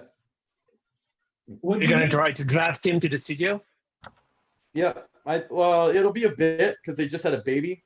Yeah. But yeah, probably. I mean, it's right. The studio's even closer for him than it is for me. Because your studio is it's not close to downtown at all. No, it's close to me. It's like 5 minutes away. Your studio? Yeah. I thought it was farther away. No. It's at Bernard and Saint Laurent. It's right beside the Ultramar. Yeah. It's right down the street from Drawn and Quarterly. Yep. It's like 2 or 3 blocks from Drawn and Quarterly. Yeah. I mean, you're moving from a neighborhood, like studio-wise, neighborhood of Ubisoft to Drawn and Quarterly. But they're still pretty much close to that entire. Yeah, I mean, yeah, the old studio is like it takes me 2 minutes to walk to the old studio from the new studio. Yeah. Okay, so it's not that far. Yeah, no, it's super close. Is this a whole new studio for you, Andy, or is this like a new team, or is this like something? Yeah, it's a new team. It's me, Carl Kerschel. Yeah. Cecilia Dupuis, who is you might know her by Sweeney Boo. Oh yeah. Yeah, Sweeney Boo's in there, and Wes Craig was in there for a bit. Oh, cool, man. Yeah, those are sort of like the comic people, but we share with a video game startup called Cut to Bits, which was all of my contacts at Ubisoft. Oh wow! They all quit and formed their own video game studio. Oh no way! What? Yeah, so they were like, we have to get a studio, and I know you want to get a new studio, so how about we just all go in together? Wow! Ubisoft must be massive there, eh? I would assume huge. That's a huge. Yeah. But I mean, like Montreal is kind of like a video game mecca for the planet as far as like for sure video games being made. It just makes sense because their staff can live affordably and comfortably. Yeah. It's also one of the reasons why you want to hang out at the Saint-Sacrement, because a lot of those people go hang out there.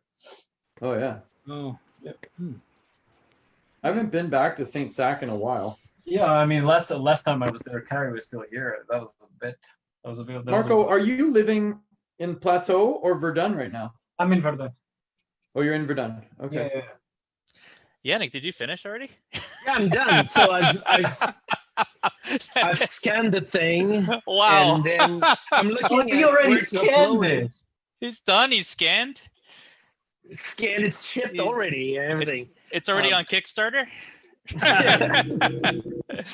Holy gosh! Yeah, I was wondering actually where to upload it, because we see what it is on the phone, but to look at for real, I guess it's. If you want to send it to me, I could shoot it up here, and then so actually I should probably talk about this now anyway. Okay, so we're gonna have an auction. You could of course start bidding on these right now. If you want. However, the official auction will start tomorrow. I'll just carry over whatever people are bidding over tonight on the fastball special. So what I'll do is once I have, once I have all the pieces in, I'll put each one of them up. Just let me know which one you're bidding on. It's all going to be in one spot, so don't start putting bids in all different spots because I won't be able to see them all. I'm going to need, what time is it? I usually start the next day around noonish, but the bidding will go until Thursday noon.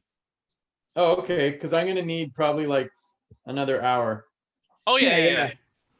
Oh yeah. That's fine. So I won't put it up. I mean, I'm getting close. Fair. Is that even fair? You know what? We had some. I'm getting close. So it's like some people start like the day Venom, before. and I'm just doing. It's like a in the Swamp Thing series that we did. There was a giant Swamp Thing that Yannick had, and I got a few times where I got to draw like King Kong size Yannick. Or sorry, King Kong size Yannick? Swamp Thing. I can see it in my mind. Yes. I've always wanted to draw Yannick as King Kong. That's Exactly. it finally came out. It finally came out. That would be great. My goal. I'm gonna share. So just to say though, Andy, you can take as much time as you want on these, man. Like There you go. The auction goes until Amazing. until Thursday or Friday. Oh, that's awesome. That it does look like a poster, eh? It looks amazing. Wow, man, I love it. That is very cool. See, this is like just a parenthesis that has nothing to do with what we're talking about. I mentioned that this character that I'm like, this Kraven just looks like Ramon. Incredible. And I can't help remember that on his 40th birthday, Calman gave him like had a friend of theirs sing a song to Ramon, and like I'm painting this thing and I'm hearing the chorus of the song that was just like Ramon. I'm like, this is creepy.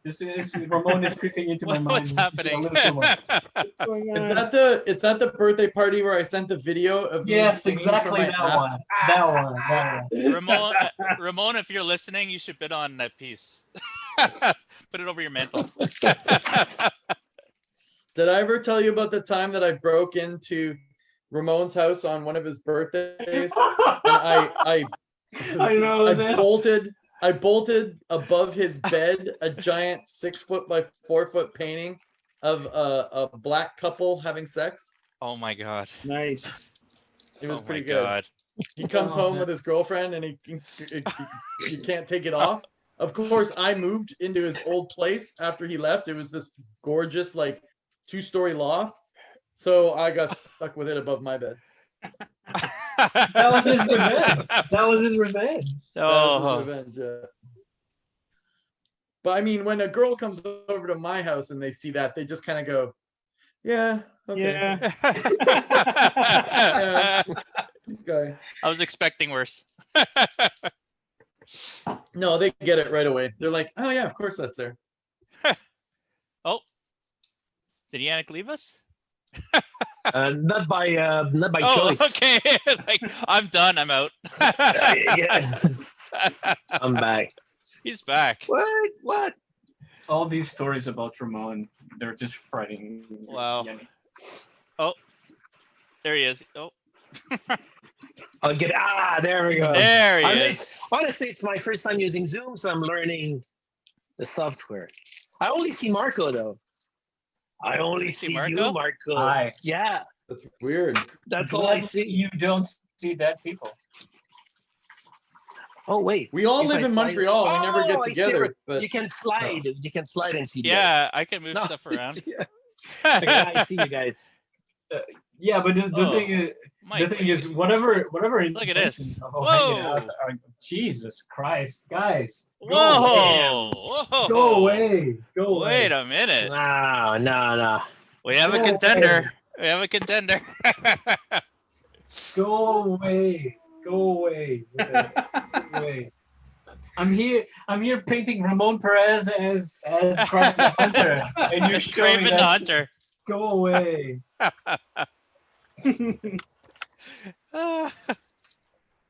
That's so great. So time check, guys. It's 8 minutes to 9. Oh, okay. Well, I'm actually nearly done, to be honest. Okay. It's okay I'll if need you want. another If you want, hour if you, tonight. if you want to go over a bit, that's okay. Yeah. If you have to go, that's cool. I appreciate you guys coming on. This was awesome. Oh, thanks for having us. Yeah. I'm good to hang out for a bit if you guys want to keep it going, Martin. But I mean, Yeah, I'll I'm just good. probably finish this up and scan it and send it in a little while. Like I probably only need another 40 minutes or so. I'm just gonna lay some washes down and throw little highlights on there, and then I think I'll be good. Oh, Yeah, People- same for me. Not 40 minutes, just like some 20 minutes, something like that, and I'll be done. Dominic says these are amazing. Great job, gang, by Sam Agro. Bert Van Vliet says, "Damn, Mike, that's awesome." Thanks, Bert. Polly already put $250 on that one. Oh, dang. Thanks, Paul. Jeez. I mean, Very cool. after I mentioned that I'm painting Ramon, I feel like this is not gonna get. You painted it now. I painted it now. I think it will. Yeah, so everybody has, so we'll put it up tomorrow, so don't worries. We'll put them up tomorrow, and then we have basically around 24 hours to bid on it.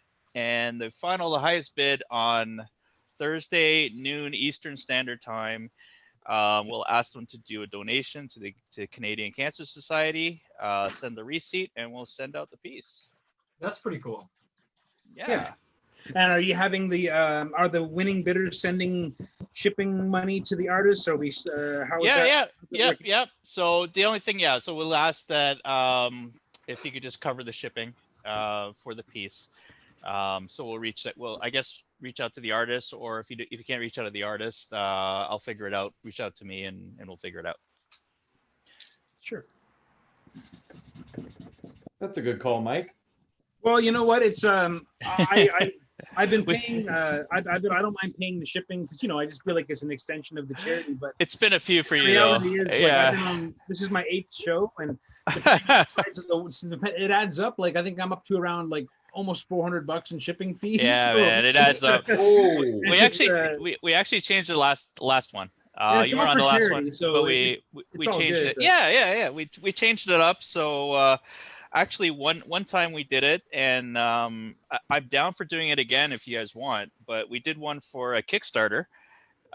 Basically, all the money what they asked them to do is essentially contribute to the Kickstarter, whatever their highest bid was. Yeah, we had like 3 or 4 Kickstarters that people could choose from, like friends of ours that had projects going, and then all the winning bids went. And like one of our projects got funded, like because like we had Ken Lashley on the show for one, which certainly didn't hurt things, but Ken's piece went for a lot of money, and that fellow split it up over the 4 Kickstarters, and it ended up being the thing that funded one of the books. So that was kind of like a very gratifying idea.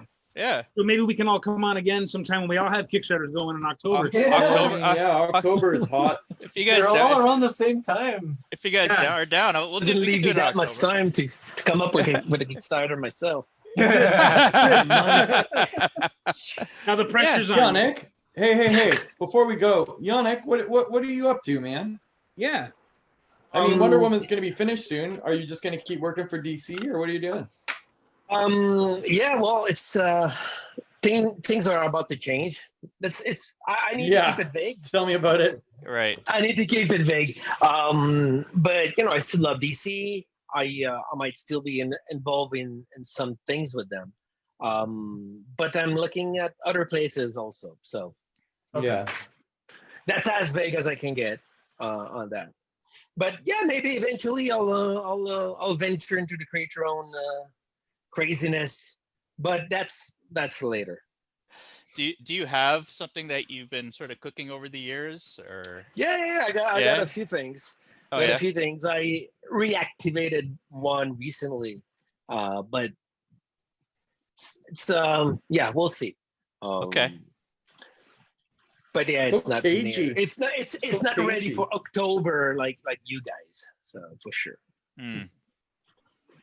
I think that would be cool, though. I think we're gonna do one. I don't know for sure, but we might be doing one for Cauldron. I'd like to do one. Friend of ours is doing a Kickstarter, and maybe we'll do something similar, where we'll do sort of a bidding and then just put.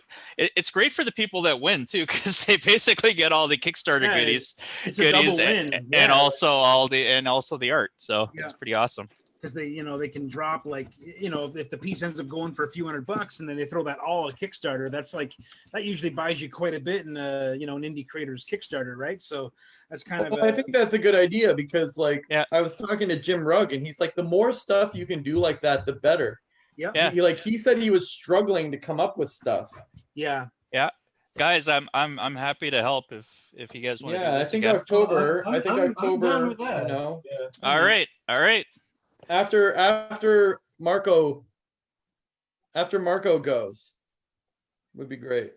Okay. right? I'll already be running for like a week, and then he goes the week after. So if we're both running, it'd be nice to like do something where we're both involved. That'd be cool. No, I'm definitely down for that. I'm only booked up to the 15th of September, so we got lots of lots of Basically, shows. you're looking at probably like, you know, anytime after, because Marco's probably going to want a few days to be like, oh, what's happening? Yep. So like, yeah, probably like a the day same to sleep. time, like the 18th of October. Well, there's always that freak out early days, I guess. Oh yeah, man. Sure.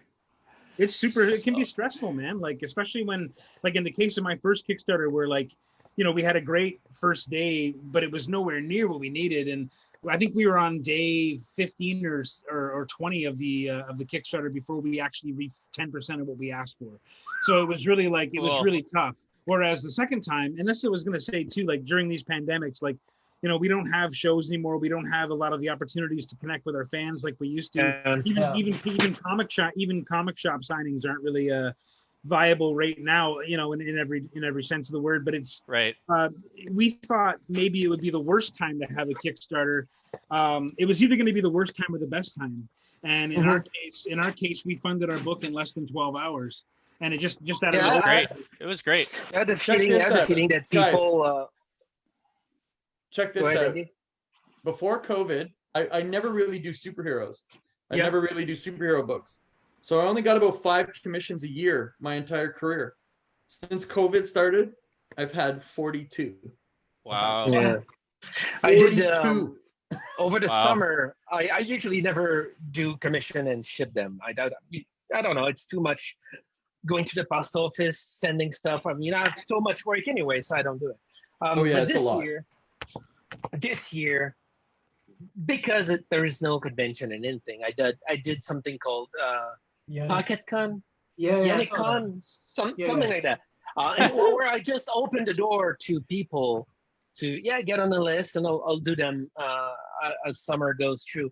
And in 24 hours, I had to stub the list because it was just I was you know, there was too much. So I've really the feeling that through COVID, people are paying attention. Of there are more online. I don't know. They need some satisfaction. They don't know what to do. I agree with that. I get a lot of feedback for this show. Like it started off with just a couple of us doing this, and then it just kind of snowballed. And everybody, I get feedback every week saying that, you know, they're missing conventions, and this is their way to sort of get that interaction a little bit that they used to get when they went to conventions, and art too, right? They get to bid on some art if they want. So when people love the process too, they love seeing it being made. Like that's I mean, as much as it kind of like makes me sweat at the convention if someone's standing there watching me draw. Like I'm always like, oh, you know, go get yourself a coffee. It's going to be 40 minutes. Like I wave them away because I hate when people kind of stand there and draw, or you know, while I'm drawing. But it's you know, this is a totally different format, and I don't mind it at all. It's actually kind of nice to share it. And then, you know, especially in a situation like this where you have artists watching that can, like, you know, that's one thing I really miss about the shows is the young artists that say, oh, how do you do that? What kind of pen is that? What is this? And that whole exchange. That is, you know, I miss that part of it. It's almost like a performance aspect that I'm missing. Yeah, I agree. Teaching an instructional aspect that I really enjoyed, you know. My only thing is I don't like the environment. I don't like the cement floor, and I don't like the overhead lights. And Yanick keeps me awake until 7 a.m. every day, getting drunk. Yanick is a machine at shows. The man doesn't stop. He doesn't sleep. He just draws and drinks, and he's a bully. So he'll be like, "Hey, why are you not drinking?" And then he makes me drink more. Yeah.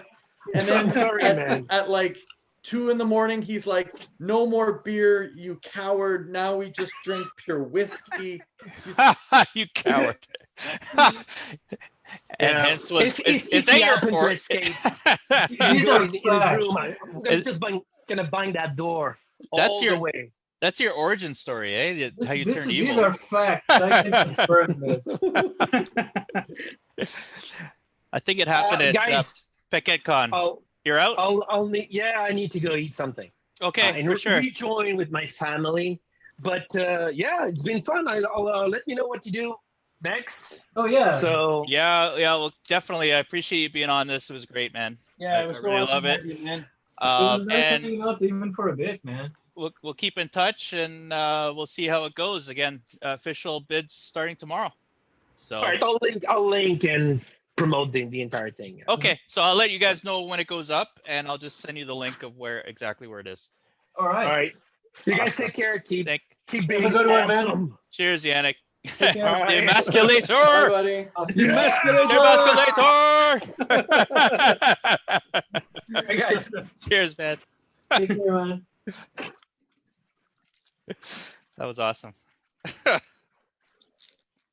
Oh man. Uh, Well, it's I been was so nice watching. to hang out I with started watching the Lovecraft TV show. oh, yeah? how is today. how is it?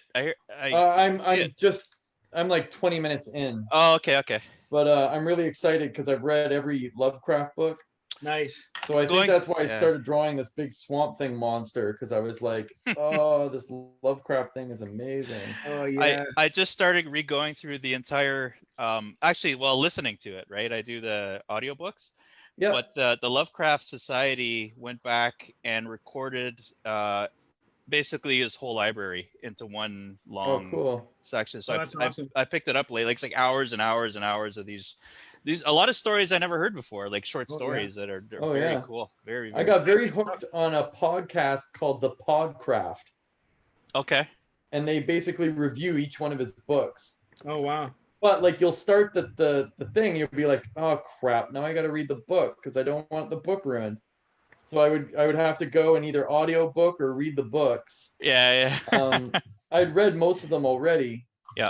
But like I'd have to go back and just got really hooked on Lovecraft for a while, and I go back and read a few. I read The Rats on the Walls a lot. I'll go back and read that one a lot. Yeah. And just love that one. And I like the Innisfil one. Is that the one with the fish man? Yeah. Fish It's one of my favorite yeah, ones. that one's great. Yeah. It's just so creepy. Yeah. Yeah, I love that one. One that I love stands out for me the is, what is it? Pickman's model. What's Pickman's the one model. with the painting?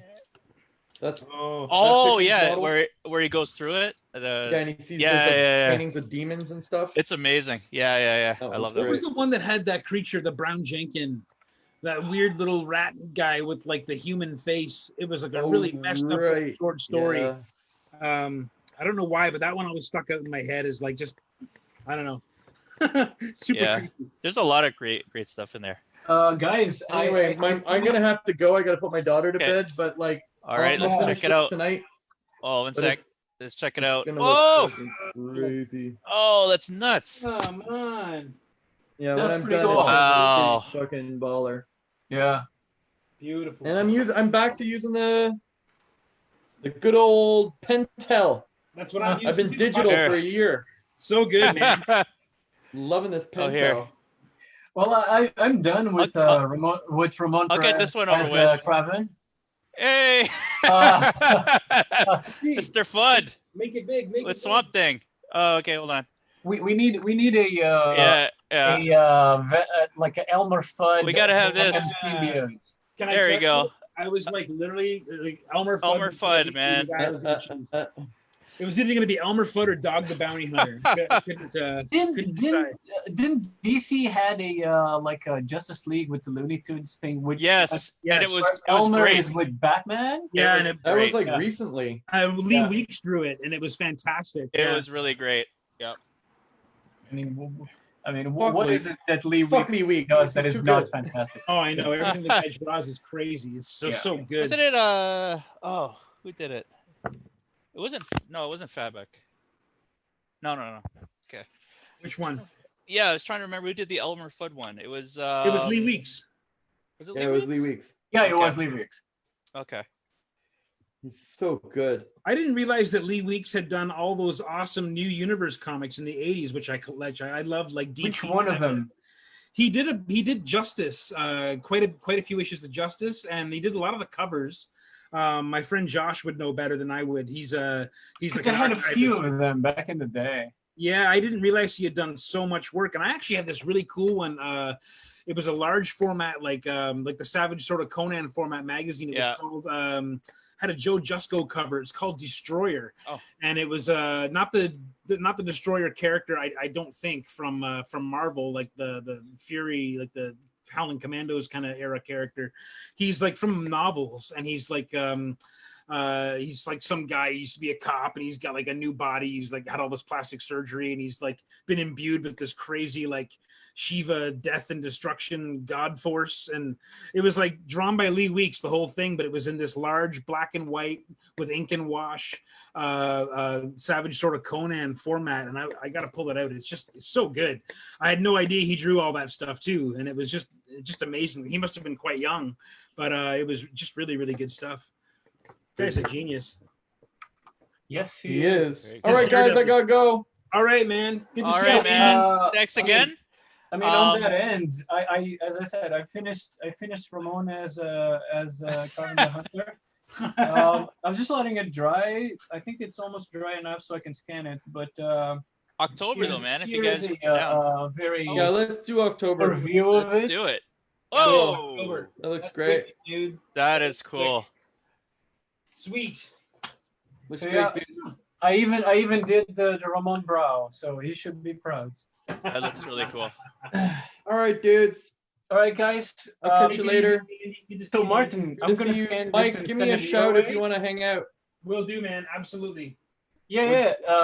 And we should keep in touch, Andy, as well, about the Kickstarter stuff. Marco, just come over to my house, damn it. Yeah, but I'm Come not over. going to anybody's houses. Come over. We'll go to the studio. Yeah. Just come hang out. Well, we gotta plan our Kickstarters. Don't be crazy. Get one of those big bubbles. You can roll down. See, that I'm down for that. There you go. Just wear a mask in the studio. It's One fine. of those big bottles and The windows are open. We all wear masks. Just come over. All right. Good day. That works. Do it. Awesome, guys. All right, dudes. All right. Nico, All right. I'll send the scanned image over, Martin. And, Okay, cool. And we'll still keep in touch the same way, and I'll let you know what's going on with that. And again, thanks a lot. All right, no, thanks for having me. Awesome. Cheers, man. All right, take care, you guys. That was hella fun. It was. Okay. See you, man. You out, Mike, as well? Yeah. I'll stay on with you for a sec, man. Are we still live or no? We're still live, yes. Oh, yeah. All right. So I'm going then. Toodles. See you, Okay. Marco. Be good, Later, man. Marco. Bye.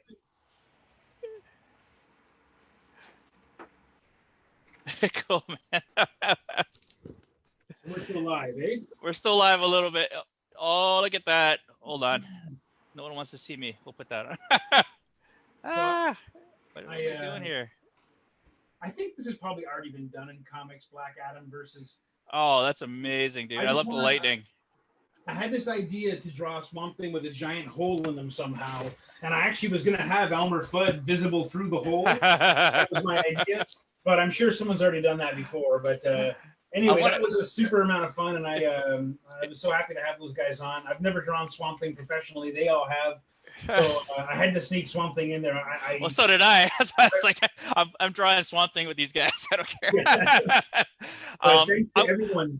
I'm gonna sign it off online here. If you want to stay on for a sec, I'll just sign it off. So, all right, guys. So again, I'll put up the posts. You could start already if you want to make bids on these. But the official one will be on the Fastball Special site, or not site, or the Facebook page. Tomorrow, and I'll let everybody know when that goes up so you could bid on your favorite piece. There's a lot of awesome art that came out of this one. Yeah, so thanks everyone, and it's going to a great cause, Canadian Cancer Society. Absolutely. All right. Thanks everybody. Cheers. Thanks everyone.